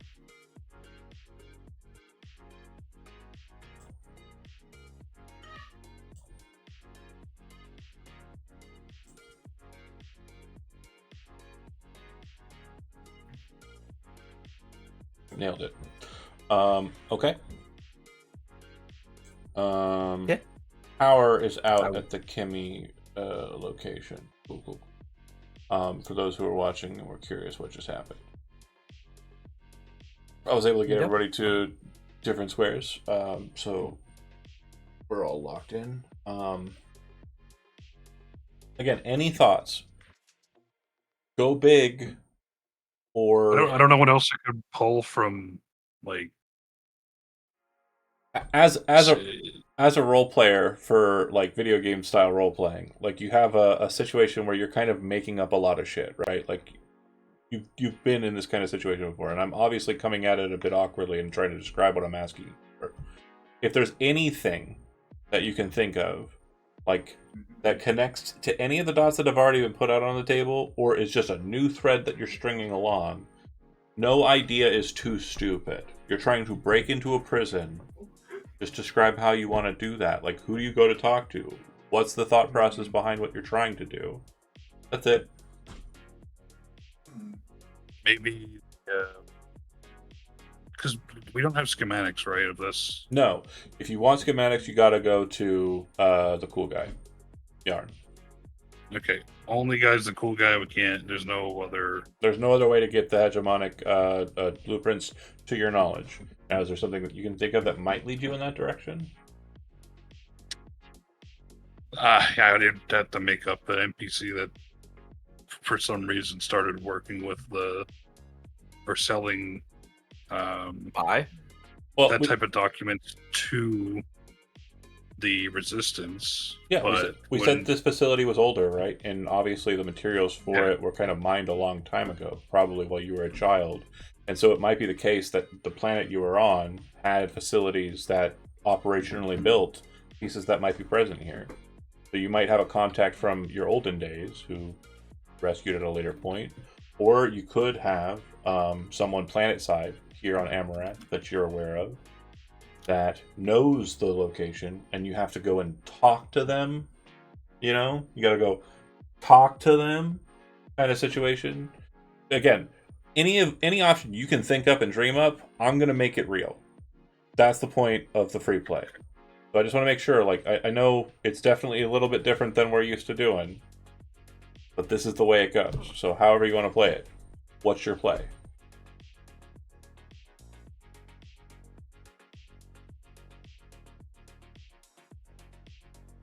Captain Jazz has been with the Resistance for a long time, right? Oh yeah, long time.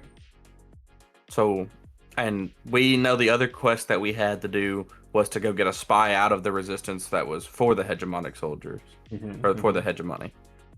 I mean, it's not unrealistic to think that there's a reverse play that maybe there's a spy on there that would be able to help station. Yeah, that's a possibility. That'd be like how they got the information, like, hey, Princess was captured and taken here. Now, so I will say, Chemical Steven didn't know that guy, so it has to be someone on Amaranth who would know that guy. So go ahead, Jazz. I was just saying that, but Chemical Steven would have known that, but yeah, he didn't though. So that's definitely something that he is not aware of. And since we're doing that as a potential play, the rebellion here on Amaranth would have to be the people who are aware of that guy. Then let's find them. Okay. See if they can offer anything whatsoever. So you're looking for rebellion contacts on Amaranth. Okay, perfect. After some sourcing and kind of getting information, some communications, LRCs with Chemical Steven, you're able to kind of facilitate the name of an individual who is said to be the working leader of rebellion forces on Amaranth. Now, you would know that Amaranth is not a planet that has a lot, right? obviously your communication with the hoity-toity noble guy lets you know that this place is a little bit more hegemonic control. Right. But again, there's presence everywhere. The guy you get the name of is Benedict Blackford, and he is a store owner. He has a very simple antique store that he runs here on Amaranth. You go into the antique store, and who do you take with you, Jazz?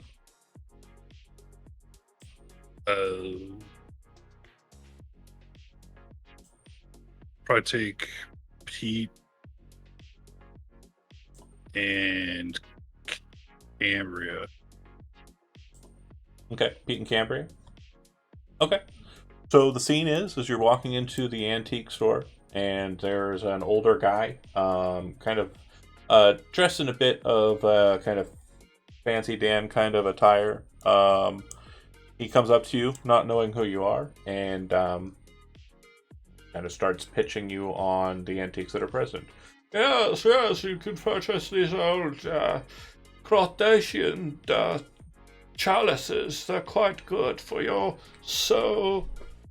They're said to be very powerfully infused with the way the Crondathians were said to be the ancestors, or perhaps the descendants, I don't know which, of the true people. Very, very interesting. I'm looking for something a bit different.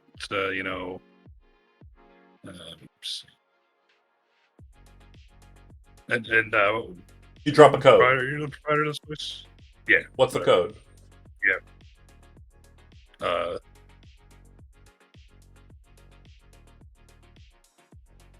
What's the code? I don't know. What's the code? It's falafel. I don't know. You just go like that. For no yeah. Oh yes. No, you ocelot meow at him. No, yeah, we did. Can I use my powers and say we don't need a code? You could, but what you would notice is like just before Jazz is about to do the actual code, which is the ocelot meow, you attempt to kind of probe into his mind with that ability and get ready to say that, and you realize that he's also a way user. Oh. And you kind of pause for a second as you realize like he kind of looks up at you, like very like focused, and kind of looks you up and down, and you realize that he's seeing past the illusion that you kind of came in with. And then he kind of looks back at Captain Jazz, who goes, and then he's like, oh, and then he kind of, his voice breaks. Well, welcome to Amaranth. I thought I recognized you. You're Captain Jazz, correct? That's correct. Pulls out a little remote, hits a button. You see the metal bars and like slider door kind of close on the front of the establishment. Well, guess I'm having an early lunch. And he smiles and walks over to a table and pulls back a sheet, and you can see that there's a teapot, and it's already kind of on a boil. And he sits down across the table from you and says, "What do you need?" Well, Tea. no, tea would be a good start, but we're looking to break a very special prisoner out of the hegemonic prison. So, my last report from about a month ago was accurate. It's true. The Princess of Parias is in the stars above. Yes, that is exactly who it is. We're on orders from Chemical Steven to break them out. Well, unfortunately, at this moment, my contact on the station has been unable to send out any missives to me for me to reply to or get information regarding the matter. He is currently, as I understand it, on lockdown, as is the entirety of the station. My presumption is because of the high tier rebellion contact that they have taken. And that may very well be your princess, but I think more accurately it is probably the case that it is Captain Gerbach. Captain Gerbach. He is the captain of the ship known as the Hunter's Mark.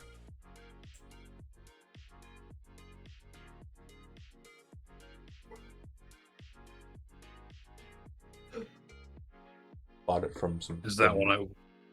Bought it from some twins about a decade ago. The Hunter's Mark, formerly known as can't even remember the name of the ship. Hold on a second here. One moment. It's the season 1 ship. Like the original series ship. It is known as. Yeah. What was it called? Original series. Carta Dinta. Known as the Hunter's Mark. It was, you would know it was owned by a pair of twins named Flynn and Quinn Tarkin, who died horribly.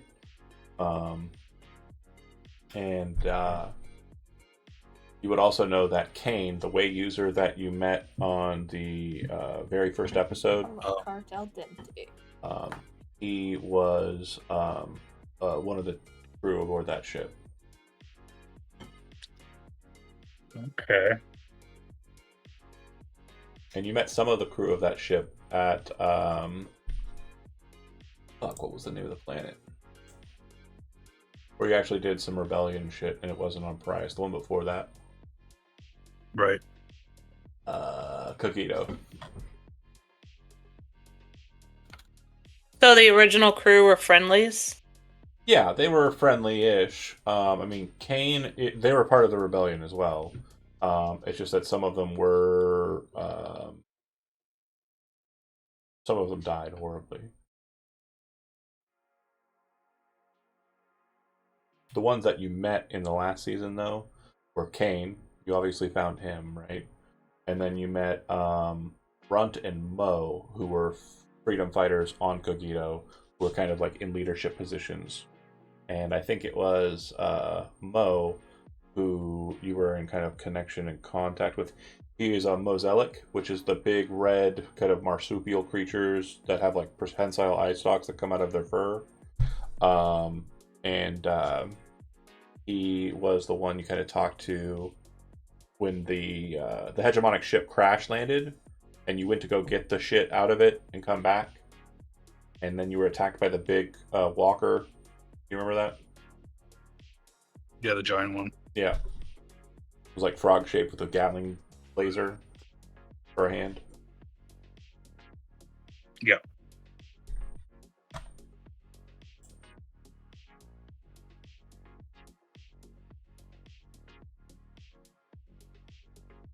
And how dare you call me out on my legally distinct Andor moment, okay? There are plenty of rebellious people who play like they're antique store owners. Not...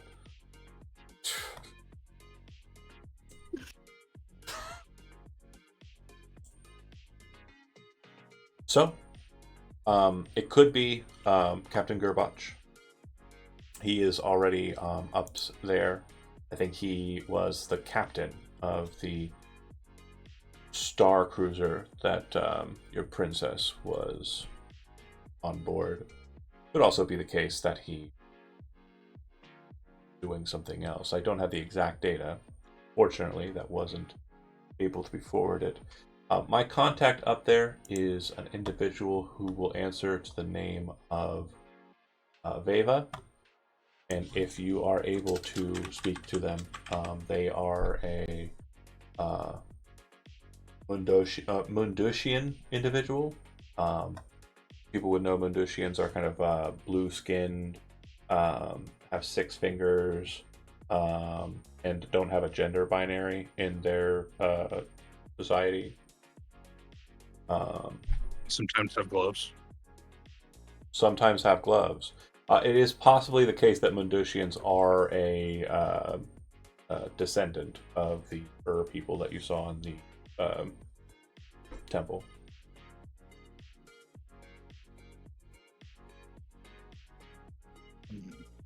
Their What was fingers the are name? not as articulated. Vaeva, Vaeva.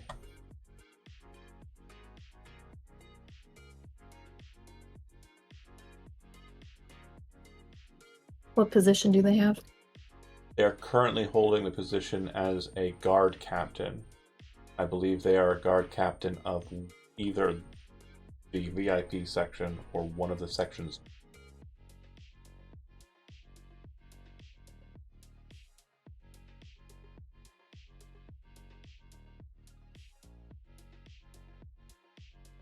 Also, Do you think that?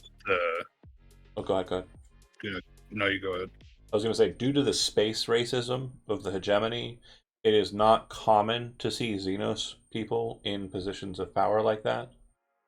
Because, again, the hegemony is everything wrong with society as a whole to a totalitarian kind of focal point. That's the messaging, people, just so we understand. The Empire is the bad guy, and so are the thought processes. But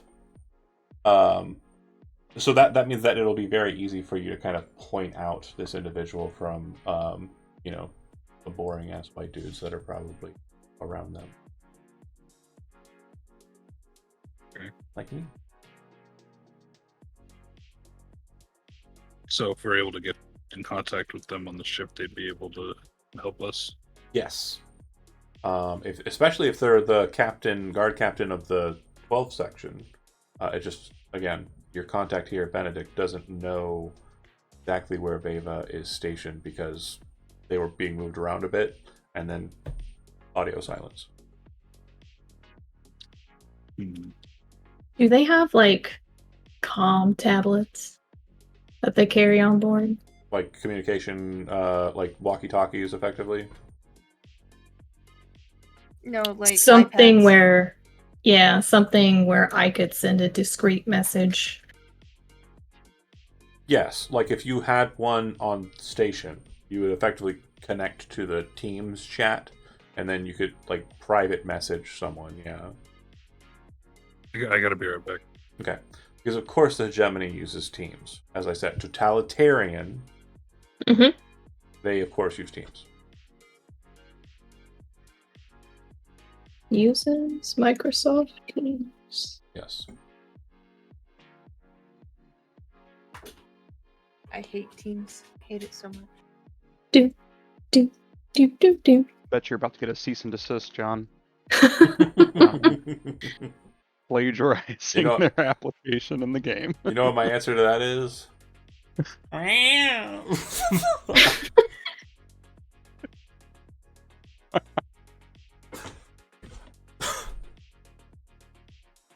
Can't get me if I keep copywriting everything. Mm-hmm. Copyright infringing, rather, is what I was doing. Not copywriting. I can't. That's the rule right there. So you get so many happening, they have to fight over who goes first. Yeah. And then they can't decide, and then you're in the clear. Yup.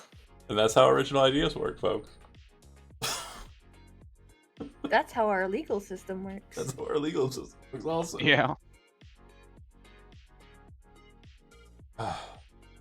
Alright, so we do have help on the inside. Yep.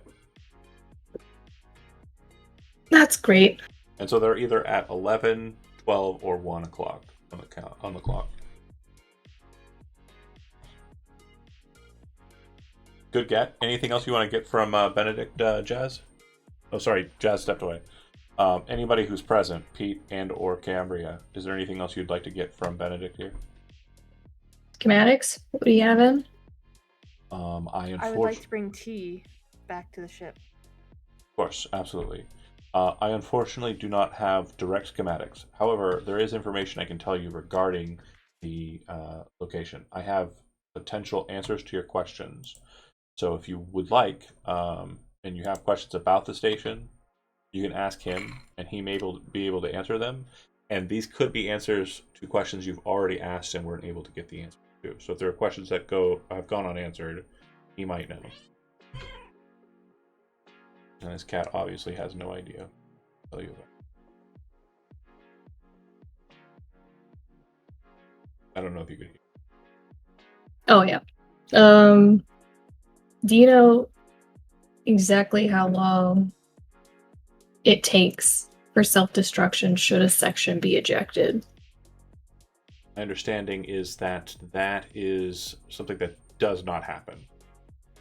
Once a section is segmented, my understanding is that they flood it with external atmosphere,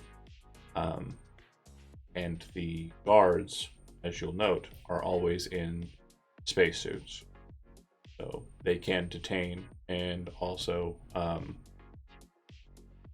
push other individuals into cells or extend their own personal oxygens to individuals who are caught out and away, and letting the riffraff, so to speak, suffer the consequence and outside ammo.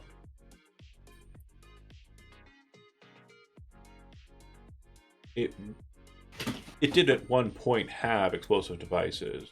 However, they're on one of these stations, as this is an older model of hegemonic facility, a riot got out and they actually utilized the explosive devices to effectively get them to where they wanted to go. I believe all those units were removed.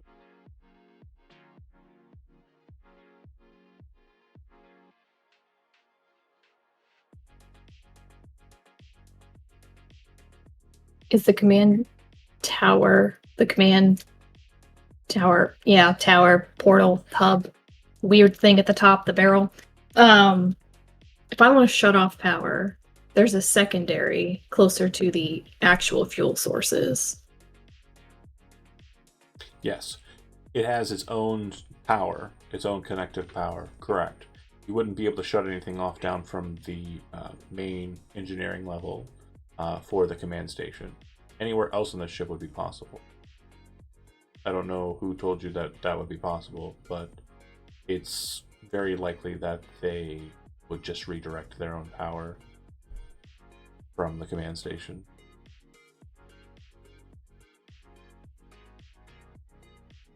Great. That makes that plan not a good one.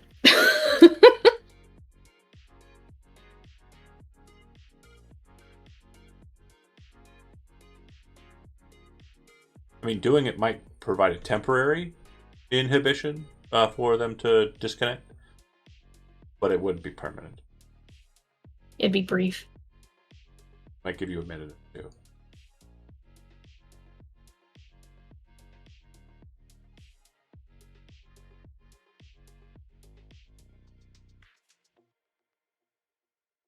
Cambria, do you have any questions for him besides the T1?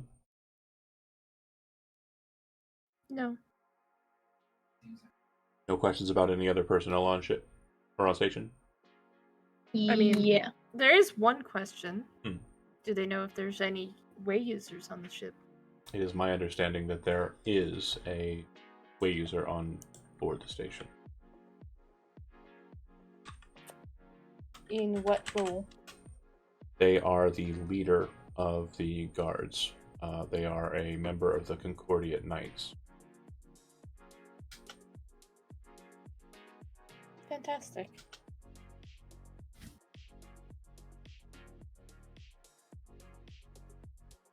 Concordiate Knights, by the way, are think of the knights from Monty Python and the Holy Grail, but like in Darth Vader armor. Like the Knights Who Say Knee? No. Like Brave Sir Robin or Okay. I can't remember. I was gonna say we got this if that's what this is, but Right, no, the Knights Who Say Knee are easy. Yeah, I mean, you just topple them, no problem. But I mean, like the like Lancelot. Think of Lancelot. Mm-hmm. yeah. They're stupid, and very kind of on their own path, doing their own thing. They're just jarheads. Correct. With lightsabers light blades, and other stuff. I too have a light blade. You would know too that they quest for something called the Light of the World. which some people think might be a reference to the Stellar Flame that's also referenced in the Church of the Stellar Flame. But it could also be something different. Oh, so they are also cultists. We have something in common. Correct. Most way-using factions are cults. Yeah. How often do new guards get put on the station? Normally it's every month. They're rotated out for service. They will either return to Amaranth and will operate inside of the guard stations at the marketplace, or they'll operate at one of the establishments of the cults that are present here. But since they locked down about a month ago, there has been an elapsed time where they were supposed to cycle and they did not. I presume that they are on high alert at current due to the individuals who are present on station. So they're not swapping out guards. You mentioned a marketplace. What's that about? Is it like where they get food from? No, Amaranth's marketplace is a bit more of a cosmological beacon. It acts as a great trading point for a lot of the well-to-do and rich of the hegemony that have made their way this far out. As Amaranth is probably the strongest bastion of the hegemony in the Procyon sector, as far as culture goes. And it's probably the strongest force of hegemony present before you start moving outside of the Procyon sector into the Dracia sector. It's a bit overrated in my opinion, but all sorts of things pass through there, such as relics, other cultural pieces, kind of gestures to the stuff around him. I do my best to try and find what I can that I think will wet the whistles of the people who are present here in the marketplace and give them an opportunity to see it without the hustle and bustle of the very packed environs of the market. Have you learned of any weaknesses or backdoors? So, it is my understanding that their shield generator system does not cover the actual command center.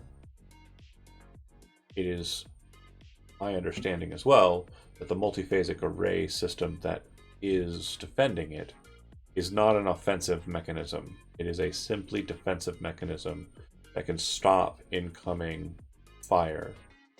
It can also stop incoming missiles, incoming ramming ships, or incoming fire from energy weapons. It's possible that if you catch them off guard, the array may not be powered up. So if you can get a shot in quick, you take out the command center whole cloth.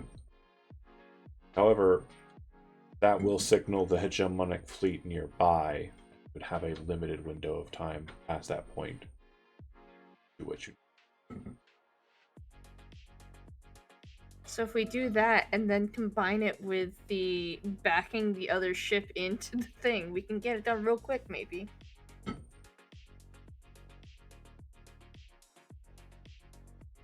We can do that. Or try to get someone on board already. Okay.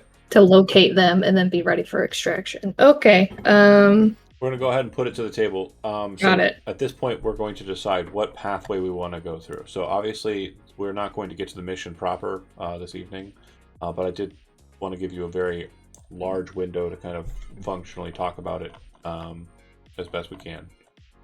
We need to decide what kind of engagement we're going for. Now, I think that the lean is assault, but I want to make sure that you guys discuss if you have different... I am pro-violence.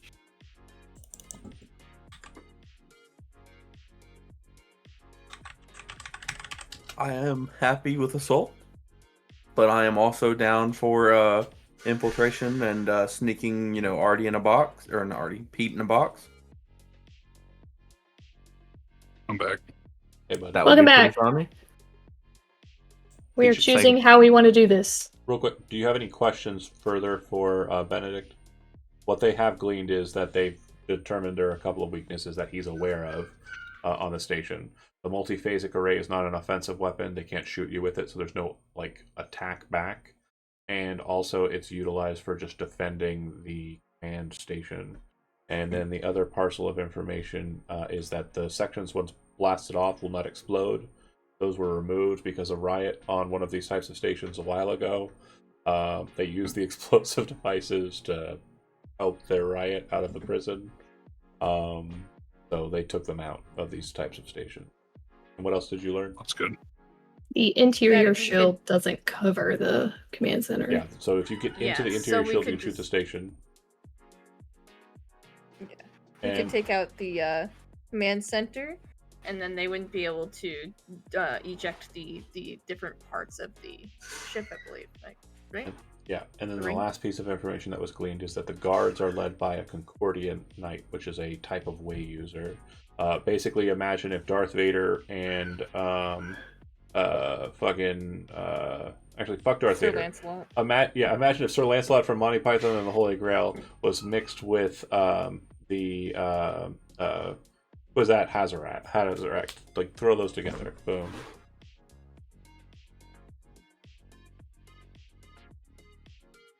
Duke Leto Atreides. No, not Leto. His son. I don't even know. It's such a hard series to remember stuff about. That's why I like Star Wars. It's really easy. Oh, Paul Atreides, you mean? Paul Atreides, right? Or I meant Leto Atreides the second. We're just gonna leave this mission on the table. Bye, guys. That's a reference that I don't think Brent gets. But my thought is we set ourselves up so that we can take out the command center and then back that other ship into 12, possibly while already having somebody on the other side so that we can load them in real fast and get out real fast. Because once we blow the command center, if we go that route, it alerts the hegemony to the assault, and we would have a limited window of time before reinforcements show up. Right? That's what you said? That's Yep. right. Awesome. But it incorporates violence and infiltration. We could still Pete in a box to get Pete to the prisoner. At that point, you don't need to. You just slam it. Wait, if you go a different route, yeah, you can Pete in the box. But I don't think But we still want to slam the ship into the ship. slam this ship into the ship. Project Kool-Aid Man. This is Operation Kool-Aid Man. Okay? Push the box in with Pete in it. Pete pops out like, ha ha! Oh, there's no air in here. Oh! Well, no. Well, yes, but also no. Well, no, We'll have rebreathers. they won't. That's fine. That's why we run up real quick to the princess, fuck everybody else, and give her a fucking rebreather real quick. Wait, you're gonna fuck everybody else? I'm confused on how this mission Why works. not? Yeah, the Jess just runs in, just thrusts in. That's why I don't wear pants, okay? I am always ready. Anyway. Captain Jess just runs in Anyway. thrusting.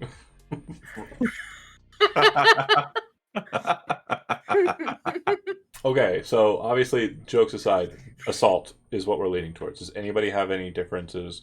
Does anybody want to field any other options?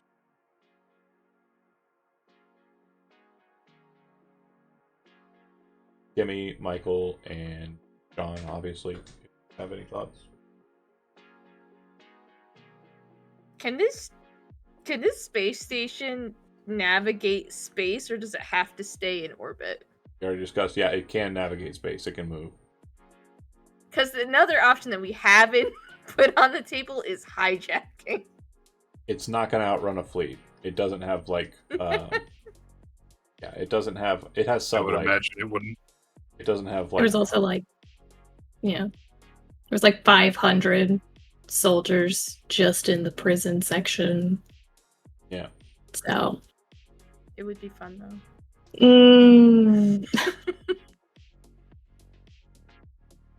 Just saying.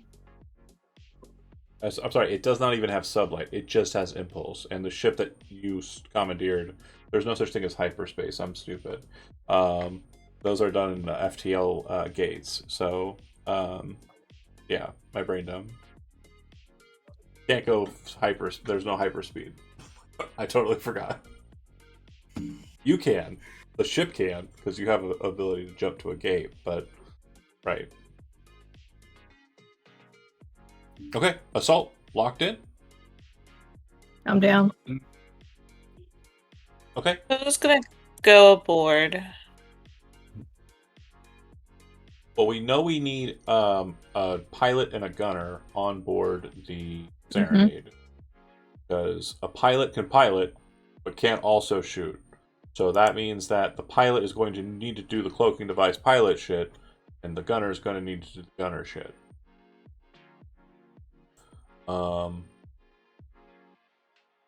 So at least 2 are staying on the Serenade. If the plan is shoot the shield out and then shoot the command station out.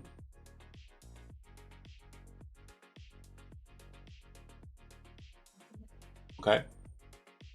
I figured in most cases that was going to be what happened anyways because of all the factors of potentially getting away and all that.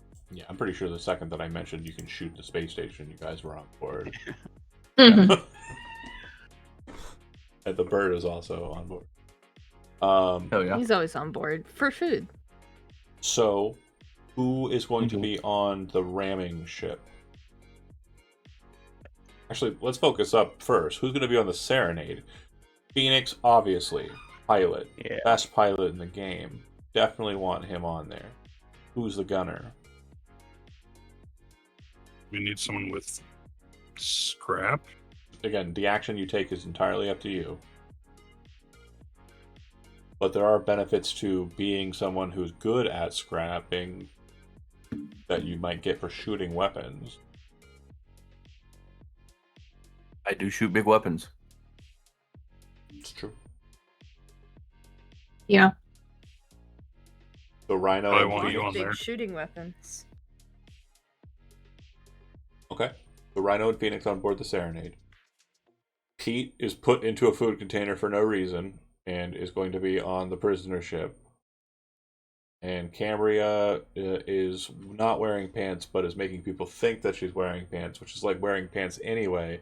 So No, in the I'm not end of making it- people think that I'm wearing pants. I'm making them think that not wearing pants is okay. But you're I'm not in making control. them think that the not You pants just, is you just part blew of my the uniform. fucking brain.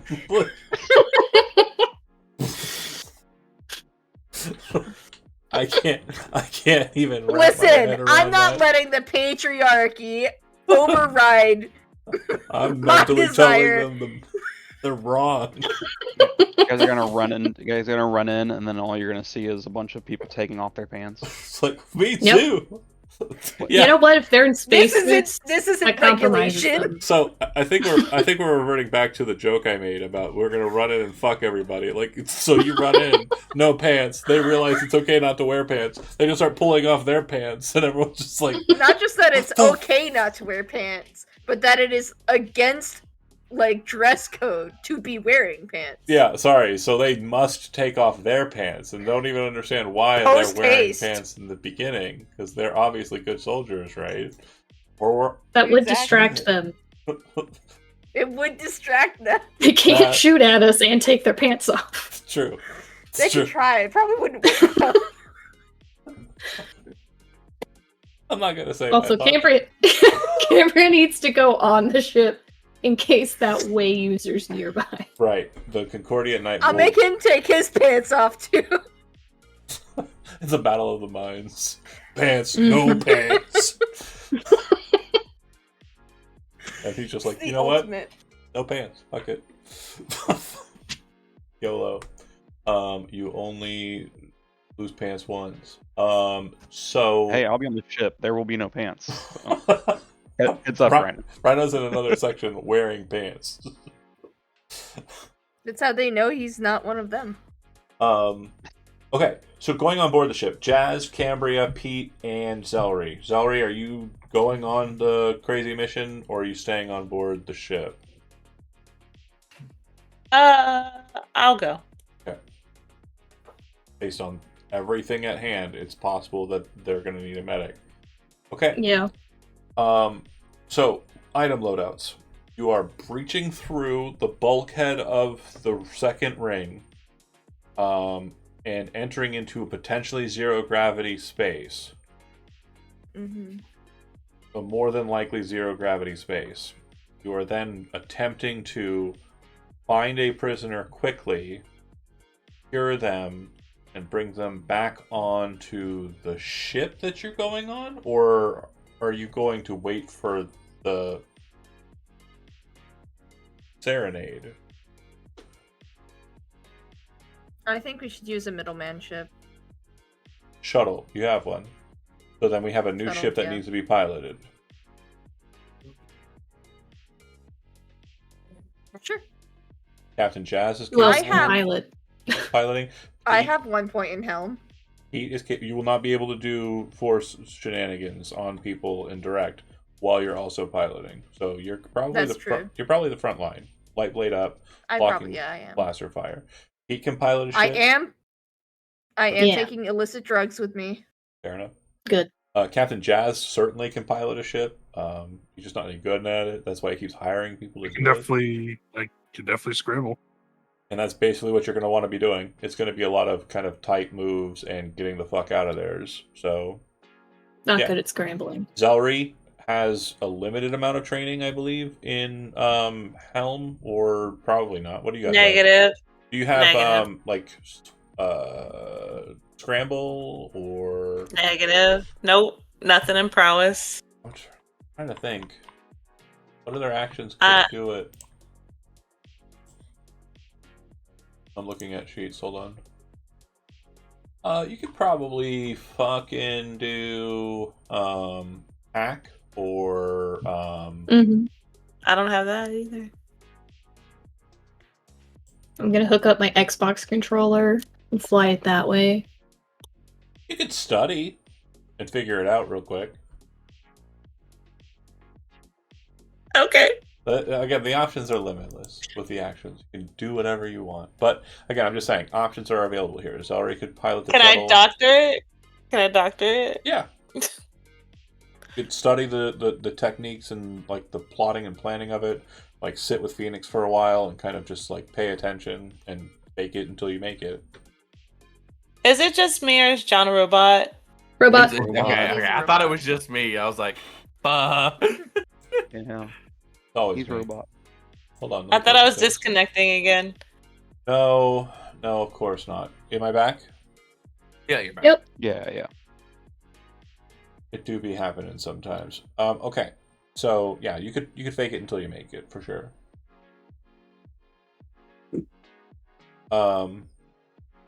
So anybody can pilot the shuttle. Who do you want to pilot the shuttle? What was the plan with so they're just waiting for us on the serenade. So it's just our job to get back to them. Yeah, the shuttle goes in, picks up the people on the station, comes back. So this is how I'm imagining the hit's going to happen, right? Serenade and shuttle, passenger ship fly in together. Serenade's cloaked. Shuttle is piloted by Captain Jazz or Zelry or whoever is not piloting the shuttle. Yeah. Flying in together, you operationally just say, yeah, we're here for a prisoner transfer and use a code, right? And then that would be kind of a hack or a consort or something like that, whatever action you want to take. And then you're breaching past that point. They're opening the shield just wide enough for you to go in. And then the second that that's happening, then the Serenade would decloak at distance, fire the weapon at the shield. If you fire it in where the ship's going, you're going to hit where the ship's going, which would be ring 2, not the top. And there's no angle you can kind of hit that at. So you'd have to shoot the shield, shoot through and hit the next hit the target, and destroy it. And then the Serenade would basically just be decloaked waiting. and immediately when it decloaks, it shoots the shuttle off, and that person is flying after the other ship, using either the hole that the the prisoner transport created, or the hole that the Serenade created to get into the capsule shield. Then you're slamming into the thing, breaching it, finding the princess, and going. Okay. For some reason, I thought we were slamming into something. I don't know why. The shuttle's not. The Yeah. prisoner I transport got you. is. Yeah. That'll be Captain Jazz and Cambria and I presume Pete. If Zelry's piloting the shuttle. Because Pete or Jazz could pilot the shuttle, and then someone else could pilot the prisoner transport. I just need to know who's where. I feel like Pete should pilot the shuttle because if assuming we break in and we need medical attention, Zelry being on the shuttle is not going to help getting, if they need immediate medical attention for the princess. Fair. So Zelry should definitely be on the slam-in ship. Jazz could also be on the shuttle, attention. Just in case we need someone tech savvy be on the shuttle to get through. But I figure Jazz knows the princess better, and it'd be easier to find her that way because he'd be like, boom. Jazz and Zelry both know the princess pretty well. Jazz and Zelry, that's fair. But yeah, I agree. Jazz would definitely be a good face front kind of person to have.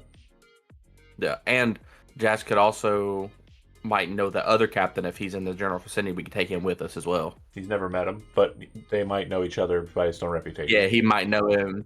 Yeah, he might be like, oh, wait, I think that's Jazz, And yeah, nobody gives a shit about Beverly Crusher, for sure, I get you. Yeah.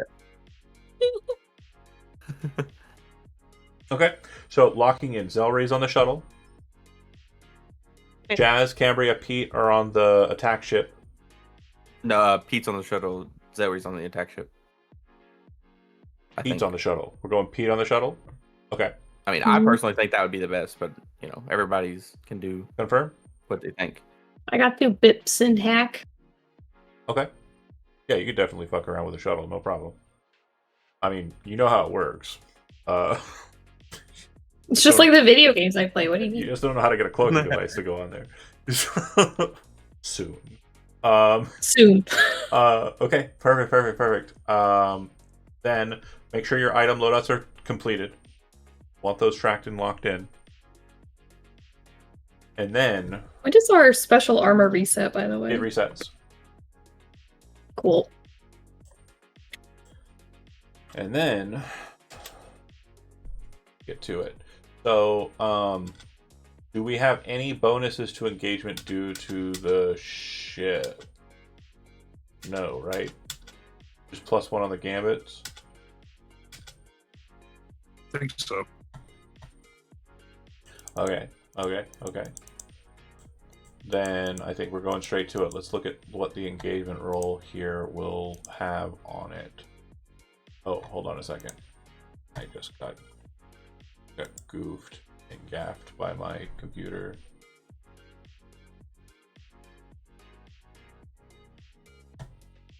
Okay. All right. Engagement roll. Page 150. First things first. It's going to start with 1 dice just on sheer luck. Advantages. Do we have any major ones? Is this operation particularly bold or dealing? Yeah, it's so fucking bold. But is the operation overly complex or contingent on too many factors? No, I think we boil it down to a pretty simple one. In fact, the simplest option we nominated at the beginning, we were literally just melting away all of the problems and impurities that were present therein.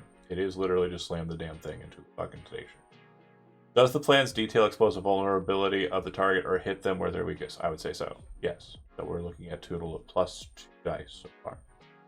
Can any of your friends or contacts provide any aid or insight for this operation? I believe they already have. But also in secret operation, the opposite of this are any enemies or rivals interfering in the operation. Take -1 dice. So we are going to basically equal out there. I do not need to tell you why the minus is there. I just need to say that it is. Oh. Are there any other elements that you want to reconsider? Maybe a low tier target will give you +1 dice. This is not a low tier target. A high tier target, what we do have, is -1 dice. Okay, so we have +1 dice, +1 dice, even, -1 dice. So we are at a net +1 dice. This is my most fun part. Devil's bargains are not supposed to be thrown onto engagement rolls. The rules are a suggestion. I am going to be putting a devil's bargain out onto the table. Here's I'm the about to bargain. take it. Here's the bargain. No matter what happens here, you are always, always, always going to receive heat. Period. You are hitting a very high target. I'm going to give you 2 benefits, but I'm going to give you 1 major penalty. The 2 benefits are the royal reward is a guarantee if you take this bargain. You are for sure getting a total of 16 cred. So that's 12 cred for the royal reward, 4 cred for the job because of Chemical Steven. Okay? Lock that in. If you take this bargain. And I will give you +1 dice to the engagement roll as well. However, no matter what, controlled situation, job goes swimmingly, no, you don't think anybody sees you. Regardless of that, you will be adding 3 to your wanted level. Not your heat, your wanted level. And you will get no other heat besides. If you go without the Devil's Bargain, you'll just gain heat normally, and you will be gaining heat regardless. Wanted levels are very large, and 3 of them is very massive. I just want you to understand.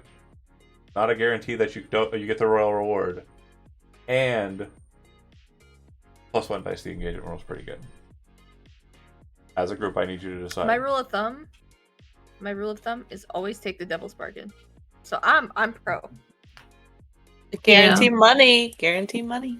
He said That's we a only lot needed of to money. deliver narcotics within the next year, right? Like, we got time to fuck around in another system. Well, you have to deliver them to another system, so you can go fuck around in another system while delivering the narcotic. Oh, Perfect. nice. Even Yeah. better. No downsides. I was like- Okay? And it's the same system as you need to take this princess to, so, I mean, it could be good. And when? So we've got 3 votes, it looks like, for yes. Michael? I'm a yes. Okay, we got 4. That's the majority. So John and I think Kimmy, your votes don't matter, even though you're the oldest members and the sovereign members of the group. I said yes. Oh, I didn't hear it. I'm Oh, sorry. It was a mutual agreement from everybody. I'm Okay. pretty sure. Okay, Yeah, I I didn't hear said that. yes. Guarantee money. Maybe I Right. just have bad internet. Okay, cool. So we're looking at a total of +3 dice. So a total of +3 on the fortune roll that you'll be making here. Who is the roller? Pilot. Pilot. Stop! I knew you were gonna say that. you made me roll all of them. Yeah. Shut up, Exact- Spike, And we've and roll. done good the first Oh. one. We did bad the second one. So we're due for Yeah. another good one. And if you fail, it is your Oh, fault. don't say that. Okay. You don't have to. And if we fail, it's your fault. Don't let them peer pressure you. If you don't want to No, roll, this is I what like you it. get for I being like cool, it. calm, and collected and quiet. I like it. Right? You gotta roll. I That's my like. kink. See? Okay, yeah, fair. Then do it. Roll the engagement. +3 dice, and yeah, you know where to do it. You've done It's it your before. job. So Nobody 4 else dice. even knows. Total. It'll be a total of 4 dice, but yeah. It doesn't automatically add those to your luck one. And they are 6s, right? I'm not crazy. Oh no! Just go to the engagement roll. There should be a button for this. Oh, I've always rolled it manually. Have you? I'm pretty sure I have been. Oh, weird. Where Yeah, is I thought so. engagement? It is on the ship. So if you click on the Stardust Serenade, I believe it is. Where is it? It's at the bottom. Yeah, bottom right. It's right above Playbook Advancement. It should say Roll Fortune. Do you see it? It's like a light bluish button. Oh, there's roll for. And if you click It's the it, roll fortune. Yep. If you click it, it'll say number of dice, and you're gonna put a total of 4 in there. Gotcha. Yeah, I've never been doing this. No worries. Now we're doing it. Okay, ready? Yep. That's really bad. That's really Yeah, bad. yeah. Okay. Hell yeah. It'll be fun. Okay. Gotta pause for a second. That's really bad. Yeah. Can we do a No. flashback? to rolling Flashback. it We didn't again. roll. A flashback to when I didn't roll so bad. Okay, hold on. How much? Now, A flashback to when he picked up the loaded dice. oh yeah, sure. The loaded for my happiness. Snake eyes. Yeah. What I will say is you did bring up a thing, and obviously, like, I don't like saying no, but the things you were saying were kind of goofy. If you had said something to the effect of, "Can we have a flashback where we did something that might give us an advantage over a disadvantage?" I'm willing to field those actual statements, and this would be the last chance of it. It would mean one potential 1 dice, but yeah, it could be, nothing or something. Is there anything anybody wants to kind of throw out as a last-ditch effort for a flashback to gain a major advantage? And again, sky's the limit, but at this point, you need to go big or you're not getting it. If you say, "Oh, I want to know what the doors are like," I'm going to say, "Go fuck yourself." I need something massive, something cool and crazy.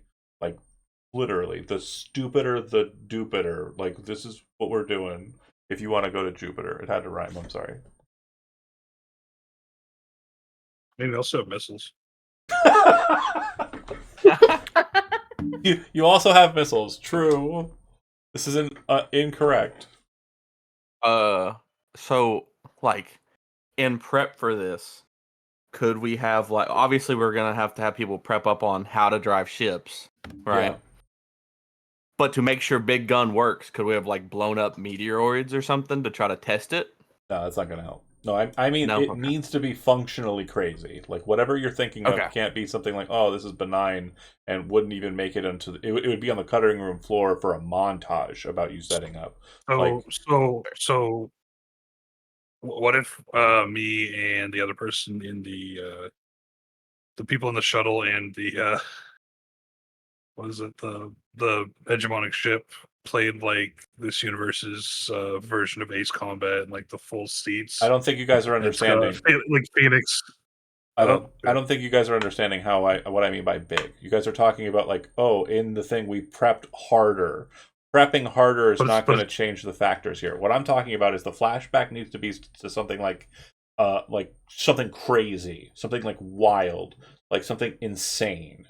Something like, "I met with this guy and the guy was this, and the guy's role or whatever it is, whatever you're saying is so stupid, like, and so crazy, like it locks in." Or it's something that we had a beat and we just scrubbed away. Like if Brent said, "Okay, I got it. flashback, I Maybe didn't listen to jazz and I called the guy," that kind of shit. That's actually flashback to when Cambria drank fuel and is on 3 million different paths. This is one of the ones that I get a glimpse at and turn away from immediately. So, real quick, that was just during the hour. You were just seeing those paths. Yeah. Now, if you said, "I have a flashback to I took that tumbler fluid and I kept it with me, and right when the mission started activating, I drank it," that's a different thing, right? That is a wildly I can drink different some tumbler thing. fluid for you guys. I think what she's saying though, what if like everything we've been doing ever since that moment and talking about and planning and rolling for it was her vision in that but moment. It only lasted for an hour, and we kind of discussed that. She just kind of played that out. Yeah. Totally chill. But if she's saying, "I am going to potentially sabotage the whole mission by being completely wild off my crazy gourd," that's a different subject matter that I'm willing to entertain. But it needs to be insane.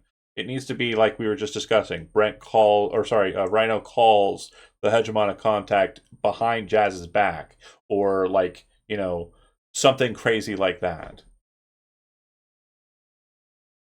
Something wild. The crazier, the better. Give you a couple minutes to think about it. Miss me with that training garbage. It would have been a funny montage. Fuck montages. Oh my This gosh, is a we TV could do show. the whole night. No fluff. We could do the whole 90s training montage with the punch dancing. We got to assume that happened. Yeah. We got to assume that just happens, right? Like that's Yeah. that's the bar, right? Like that's just a bare minimum. We need to shoot into the stars. Like, I'm thinking crazy. What if my cult was was directly oppositional of that cult? It's the one cult that we can't stand. The Concordian Knights? Yeah. Now, that's cool. But tell me And how so- that matters. Yeah. So that matters because maybe. Hold on. I'm trying to organize my thoughts. Absolutely, take your Maybe time. I know somebody. Maybe I know somebody who knows something about this guy. Maybe I Okay. contact them and Okay. try to get the skinny on them. I figure out what this guy might have a weakness to or something. I'm going to give something to you. Or if there's. I like the Yeah. path we're going on. I'm going to give something to you. Just work with me on this thought process, okay? So you used to be and haven't really reconnected with your cult since you metal personed, okay? Yep. And so your understanding is you don't know how they're going to react to that.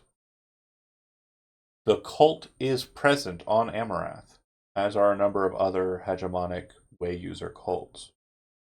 You do reach out to the cult.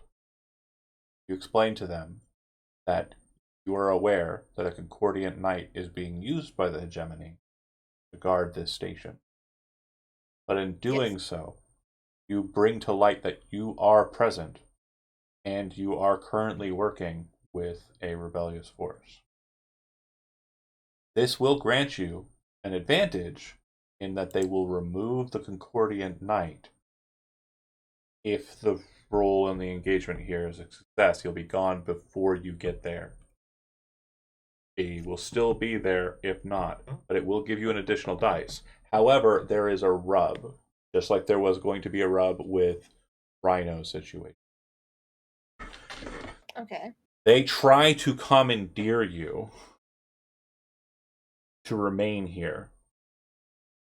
They say once you are done with your matter, you will return here and allow us to meditate upon you. And if you refuse this, we will work with the hegemony to ensure your retrieval. So your options are to, after this mission, set Cambria aside or ruin your entire downtime activity. And ruin your entire downtime activity, what I mean.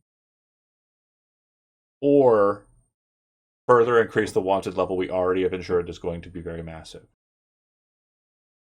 I'm cool with doubling down on that wanted and basically telling them, yeah, sure, I will do that, and then just not do that. Now, I know the joke is make fucking Michael roll the goddamn dice, but because this is your fault, you can go ahead and roll that dice. Roll?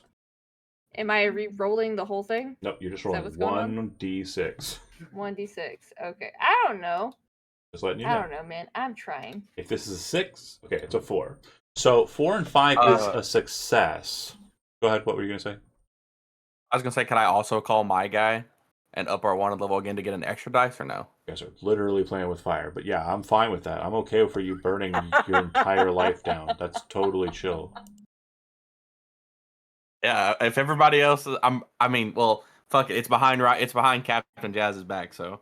Yeah, I would say just because, we went with my initial plan, but Rhino realizes this initial plan was a little stupid.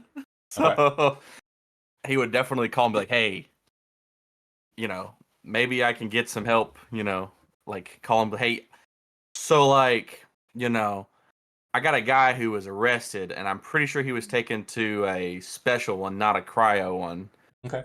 Any chance you can get me some details on him and who he's roomed with so I know, to simplify the what process, he's looking at? To simplify the process, what you would know is the information regarding 12, you would know her exact location in the station. Which means there is no chance for mishap. She cannot be completely blown up by you ramming into Section 12. That is the boon that you're getting. Okay, and I'm breaking it down to a simple point. But once we kind of wanted level get to that discussion point, you're going to get the wanted level regardless. But yeah, you do get an extra dice. You're also going to roll your own because you're making your problem here. And that's going to be a 4 is the highest result. So I want to make sure we understand what we got going on here. A 4 is a mixed result. So you start off in a risky position instead of a desperate one, which is what you would have started in if we just had maintained apparently Brent and Michael's combined roles. A risky position isn't bad.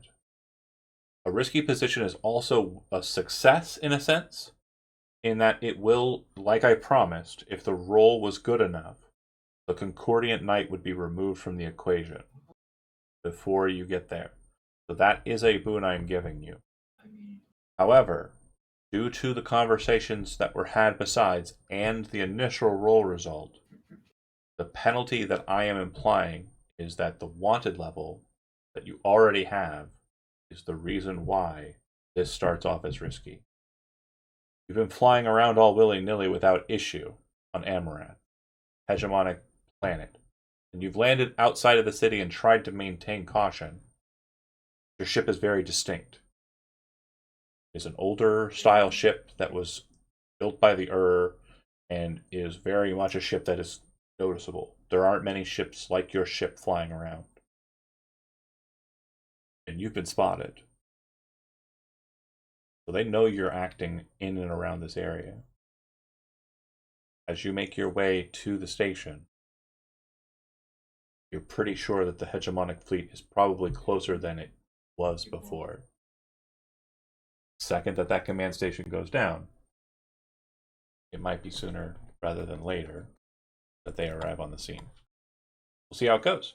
Okay, so that is the engagement roll. We're going to start in the midst of the action. So imagine the scene as we described it. Ship, plural, 2 ships are flying. The shuttle is still connected. Zelry's in the shuttle. Sorry, Pete's in the shuttle. Zelry, Cambria, Jazz, you are in the prisoner transport. You are approaching the station. Bear with me here. There we go. As you're on approach, Jazz, you're at the comms. You see that the hail symbol has popped up on your display.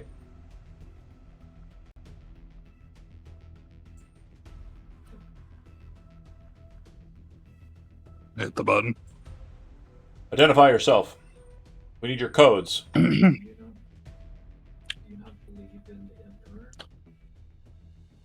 Yeah, this is Sergeant Frank Lafayette. My code is 67862. Oh, he went with it. Okay. Go ahead and give me an action. You are attempting to persuade them, and you're also doing so kind of in a digital sense, because you're also sending over the codes. Tell me which action you'd like to do. Sway. Okay. And again, you know the business. You're fine. All right. Move to, and he designates coordinates, and you would see that the shield, which is kind of barely visible in space, it's almost like a glass shell around it. You'd see that there's a small circular kind of pop, wide enough for your ship and possibly like a smaller ship to kind of pierce through. You pass through the shield. At that moment, what happens next? We'd get the fuck out of the way, right? Well, again, you're moving towards a specific location. You were opened up to enter into the ring. Roll me 2d6.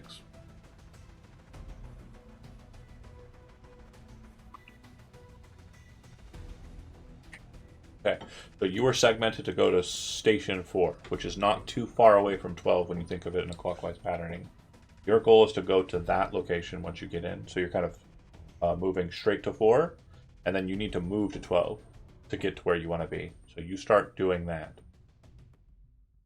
What else happens? We drop the cloak. So you and signal fire for Phoenix to drop the cloak. Phoenix drops the cloak. Yep. No roll required. Rhino, you fire the oh god, what's the name of the thing? Particle? big laser. Big laser. No, it's got a name. I think it's particle Coherence cannon. cannon. Oh, coherence cannon. Oh no, right. wait. Yeah. Coherence cannon at the shield. Go ahead and take an action, Rhino. I'm definitely feeling scrap. Okay. You know, because big laser. All right, boys, let's hope. We scrapping something. And again, you have one gambit in the pool, so That's true. Do we want to use the gambit on this, or do we want to save it for a get out of jail card? I will say this one does not have any potential of problems. It's either a miss or a hit is kind of the situation, and it's not going to like miss. Like it's going to hit the target. It's whether or not the coherence cannon hit in a way that it's going to pierce or not. I don't think we should use the gambit on it personally. I'd save No. it. So, Yes. no bonus dice. 2 4s. Okay, so it is just a standard success. You hit the shield, and you'd see it break. Like you'd see the hole kind of pierce through it. What you would see too is that the multiphasic array on the station command center, the penalty you're effectively getting for the wrist or the 4-5 swap is that it now has its second line of defense active for the command tower. Okay. Bang! The shield is shot. At that moment, is there anything else happening? I think that was when we wanted to send the shuttle out, wasn't it? Sounds right. Or So Pete, Start tailing the pilot, No roll for you, the 'cause prisoner ship. you're just straight shot shooting, going straight for that hole. So you'll be entering the hole in the next kind of segment. Perfection. Okay, cycling into the next beat. Jazz, you maneuver the ship and you are wanting to ram into Section 12 away from where you were told the princess is located, correct? Right. Okay, I need a roll.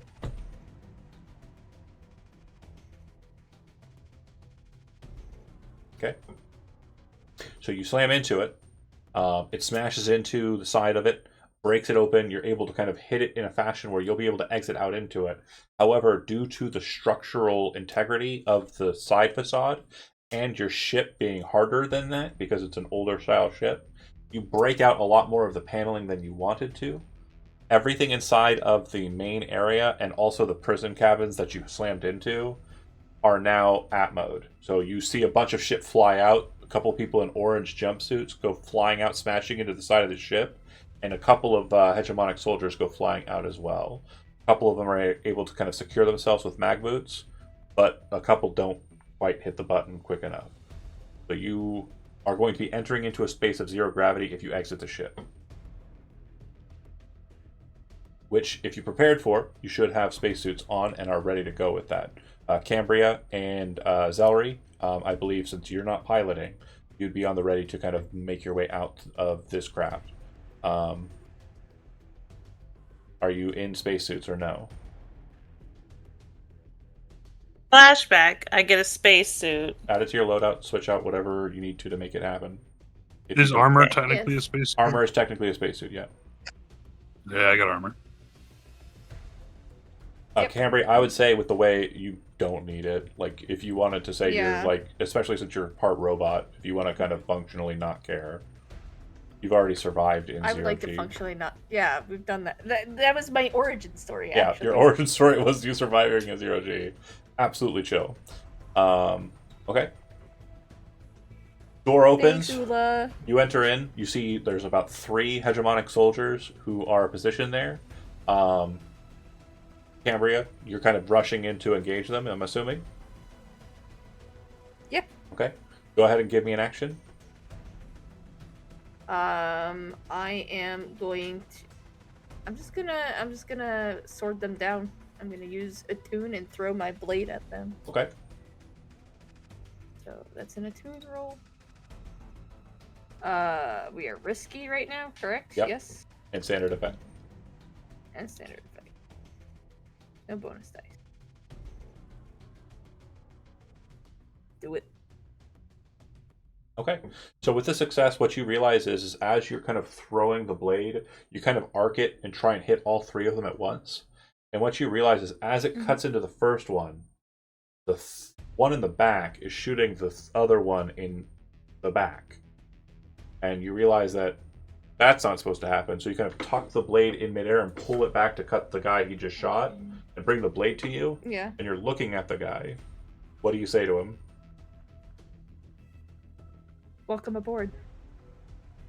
You would notice that the glove of the individual has 6 fingers, and As they're in extra, a full yeah. stormtrooper type outfit. Yeah.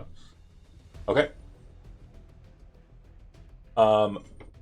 Celery, you're in spacesuit. You see Cambria quickly dash the 3 guards that are present. You're rushing out into the prisoner facility. You know the exact location of the princess, and her cell is basically 2 away from where Captain Jazz ripped the entire fucking wall away. So. Okay. I would be like, this way, and then rush. Okay. Now, it's 0 gravity in here, and it's also 0 atmosphere in here. Your presumption is that there's atmosphere inside of her cell still. Mm-hmm. Do you Okay. open the door and No. Flashback. Even though I didn't wear armor or spacesuit, Yeah. I'm gonna bring one with me Smart. for the princess. Okay. So I packed that. So, Zelry, you kind of look down at the door and are kind of thinking about how to kind of get in there, and you'd see that the food receptacle station is basically a vent seal. So basically, you open it on your side, load it with the food, and then shut it, and then they open it on their side and get the food. We can do that with a spacesuit. Will it fit? Is that your action to shove the spacesuit in there? Yeah. What action roll are you doing? Oh. Study? Doctor? Yay. Doctor to Well, fold the suit perfectly and like Yeah. like I a want a person would doctor. fold? Yeah, okay, go ahead and roll a doctor roll. Okay. The effect is minimal. This is probably going to succeed on a 4 or a 3 even, maybe. So position risky and standard? Yeah. Okay. If it goes below standard, the effect is minimal, yeah. Okay, 466. You would hear a voice on the other side, very temporarily, because there's no sound in space. And also you're in a spacesuit, but you can kind of hear like a muffled, what? Princess, it's Zelry. Let's go. We're getting you out of here. And kind of like a holy shit. And then she is going to be getting ready in the suit. Obviously, she just doesn't hit equip and like it equips her. It's going to take her some time to get into the spacesuit. Not that long though. Or it wouldn't be that long if I didn't force you to roll to see how quick she does it. Pick a representative of your team and roll a d6. Me. Yay! So it's going to take her 40 seconds to get that bitch on. Okay. In the meantime, outside, shuttle is passing through the passageway. Pete, because you're doing a quick tuck and roll and moving towards that location, go ahead and give me an action, whatever you want. Oh yeah, we're gonna hack it. All right. Let's see if she hacks it. Risky, standard, Hmm? bonus dice. Okay. So, Captain Jazz, you kind of step down out of the pilot area, kind of move back into the normal section. You're assumably wearing a spacesuit because you knew you would have to, right? Yeah, I have armor on. Yep. You step out and kind of put your foot onto the pad, maglev ceiling, and the ship that you just crashed into it is like falling away into like space. Like you Jack Sparrowed that shit, right? Like you literally stepped off of the ship into the station, and as your ship's falling away, you hear a loud plunk as Pete slams the shuttle into the side of the ship. You're pretty sure that the maneuvering thrusters on the shuttle have been damaged due to Pete's inexperience piloting the shuttle, and it might be a bit harder to get out of here, but it is connected, and you should be able to get out and into it. Let me double check something real quick. Yeah. It wasn't a critical failure. Just a failure. Cool. Okay. Oh, Failures are still successes. I have something, a Yeah. special ability. I don't know if it exactly applies, but it says you may expend your special armor to resist a consequence from machines breaking or being damaged. That is exactly what we want to hear. Hell yeah. Boom. Special armor's gone. You slam the ship into it, and you kind of go, fuck, and you kind of push it like into it and kind of lean into it. So instead of scraping it with like the thrusters, you're scraping it with like the hood, the top portion of the shuttle, and kind of then pull back up. And so a bit of metal kind of flares in past Jazz as he's kind of walking in, coat kind of flaring in the back, like as he's wearing his full armor and normal suit and a helmet. And he looks back and sees the door is ready to be opened. The airlock is ready to be opened on the shuttle. So, outside some more, because remember, we still have one more beat that we need to deal with. Rhino, you are locked in. But you'd see that the multi-phasic array has basically positioned itself to block the next shot. Like, it's probably going to be a dud no matter what. Phoenix, seeing this, is there anything that you can think of that would help you? You have 2 holes in the shield. One would present a very hard shot, but up at a different angle, and then kind of shooting at your normal radius or like point of view. You're going to be hitting the thing, but it's going to probably be blocked by the array. Any thoughts? Yeah, I think we have to kind of remaneuver and go for the riskier shot at this point. Okay, double actions here. So Phoenix, you are going to pilot whatever action you want to utilize, and then Rhino, you're going to be firing again. Yeah. So give me 2 actions, please. And again, I would suggest, or I'm going to do something a little bit outside of rules catering here. There is going to be a gambit on the table, because you guys still have a gambit in your pool, right? What I'm going to say is you can both roll, and if you want to, like after the roll is completed, spend a gambit on someone's roll, I will allow that in this instance. This instance only. Normally you're supposed to spend it before you roll, but I'm okay with it happening after. Yeah. Would my effect still be standard as well? Yeah, but another thing to note too is if you two want to push it to the limit here, you can.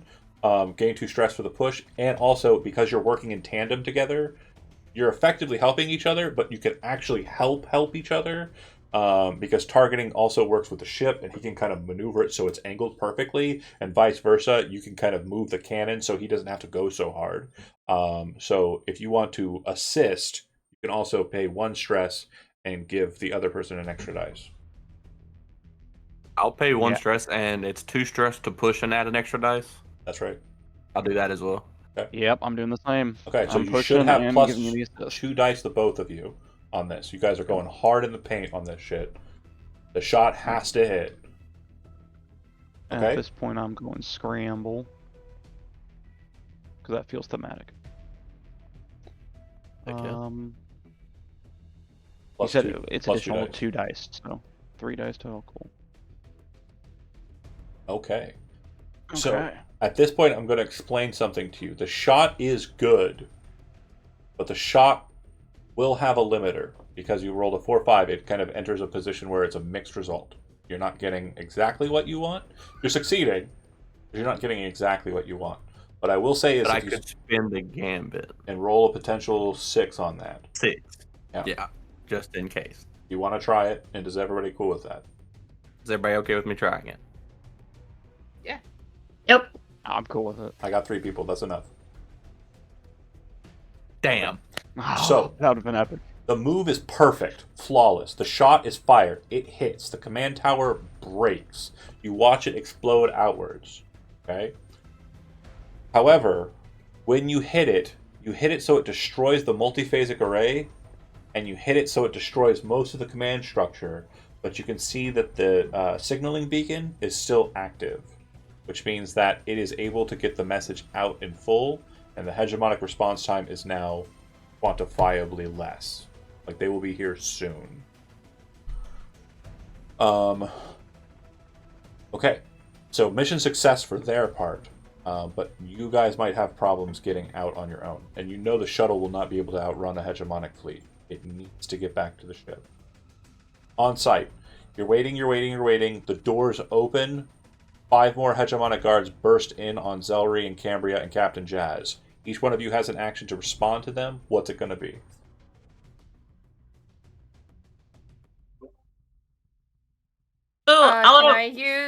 Can I use side dancing and say they went that way? And convince them to I like that. Go that way after a different I like that as a That's a lead. tune. Okay, so go ahead and give me that roll. On a 4-5, the mix-up will be that a couple of them go, not all of them. You're only able to kind of tap some of them. If you get a full-on 6 on that, they will all go. So go ahead and give me your attune roll. The gambit's already been spent. You get they none did of not. them. Like, as you kind of lock in on them, you realize that there's something about them, like they trained with a hegemonic person who uses the way, and they've been kind of trained against side dancing. Or you didn't say the words correctly, like the voice wasn't inflected perfectly. Whatever it is, they remain. I'm learning. No worries. First try. The rest of you, Zelry and Jazz. I want to shoot. Okay. I brought a blaster pistol. I picked up Reckless from my last one. I want to use Study. And my reasoning is, I've been watching Phoenix, Yeah. studying Phoenix. And so I think I can do it. Let's see it. Okay. Oh shit. Oh. Okay. Okay. And so tell me exactly how you well. tell me exactly how you kill 5 hegemonic soldiers before Captain Jazz even pulls the pistol out of his holster.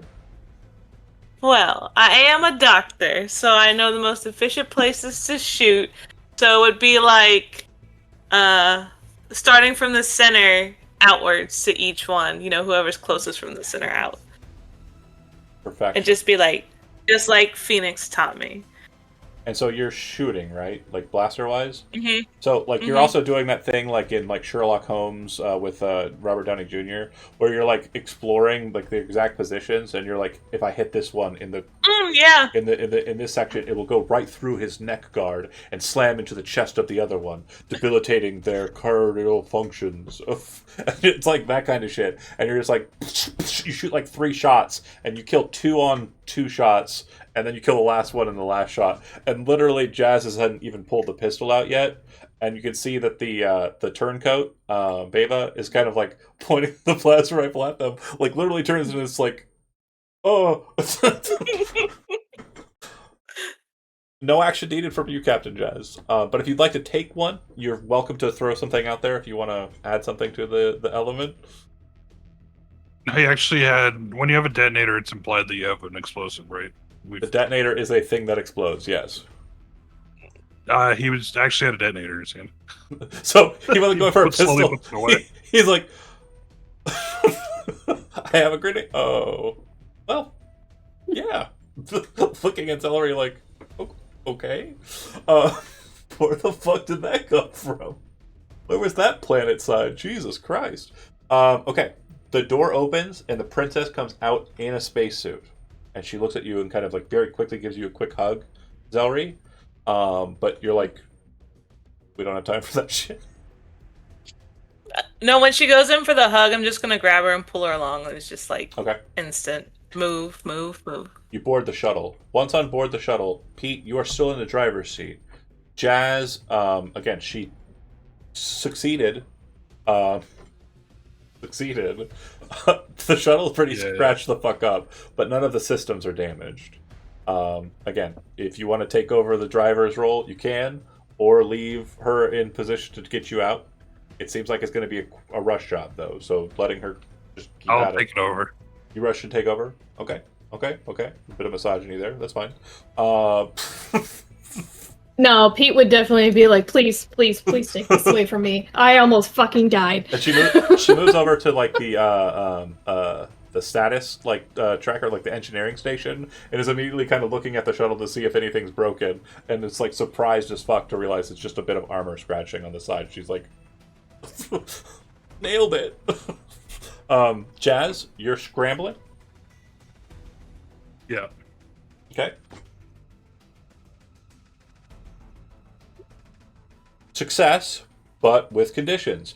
As you're making your way out, you can see off in the distance that the Serenade has moved, and so you kind of have to actually retrack and reroute because it moved due to the firing position it made. And this kind of increases the time a bit because of the, it's not exactly where it was lined up to be. And as it's coming out of the shell, in sublight kind of like thumps, you see 3 hegemonic battle cruisers appear in space around the station on the exterior. You would also notice that they are immediately charging up their turbo lasers. Phoenix, Jazz is not going to be able to get to you in time, and it's going to be a hard connect for you to kind of fly over to the shuttle, slam it onto the bottom of the ship. Are you going for it? Yes, that's actually I was going to say that exact thing. Okay, sorry to take the whip out of your sails there. Tell me exactly describe how you're doing it, because again, you're flying on the same plane of existence, right? But it goes underneath. So. Yep.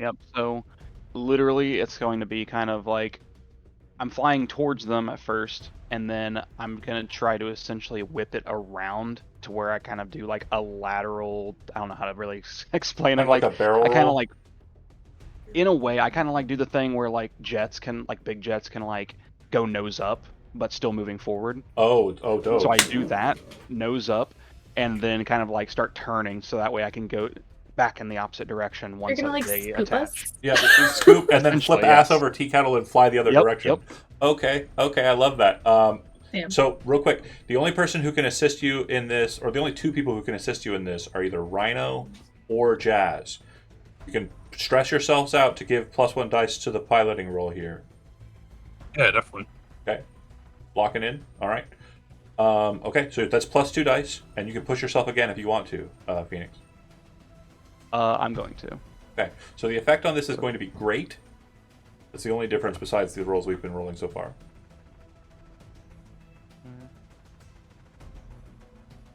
And then 3 dice extra then. 1, 2, 3. Yeah, push. Let's go. Okay. Oh my god. So it is a success, but with penalty. Yeah. So as you are kind of like slamming into it, you connect and you feel it lock into place. It wasn't a failure, so you got it, right? And you pull the shit ass over tea kettle. However, the maneuver you did is not as smooth as you expected it to be. So there's this point in time where you're locking down and kind of like stopped in space for a second instead of dipping, and you're kind of forcing the engine to kind of pulse up, and you're actually kind of listing. So there's like a point in time where you're literally like it's milliseconds, it's seconds, and your eyes are kind of like widening as you're trying to get the position right, and you're seeing on the screen, this would be Rhino as well, that there are incoming shots coming at you, coherence cannon shots from the hegemonic ship flying at you.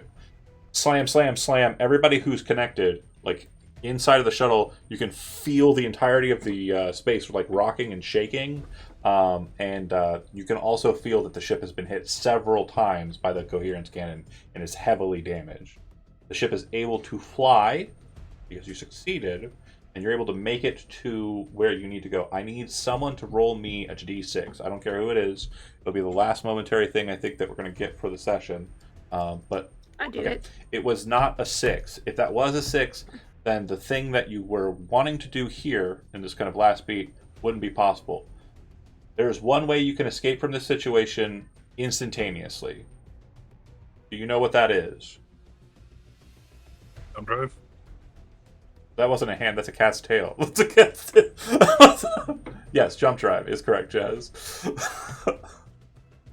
Do you activate the drive? Phoenix or Rhino? Yes. Okay. You immediately jump to the nearest waygate, and you are out of the situation. The conflict ends. And that's where we'll end the session for tonight. We'll deal with the aftermath and follow-up in the next session. Thanks for watching those that did. See you then. Hell yeah.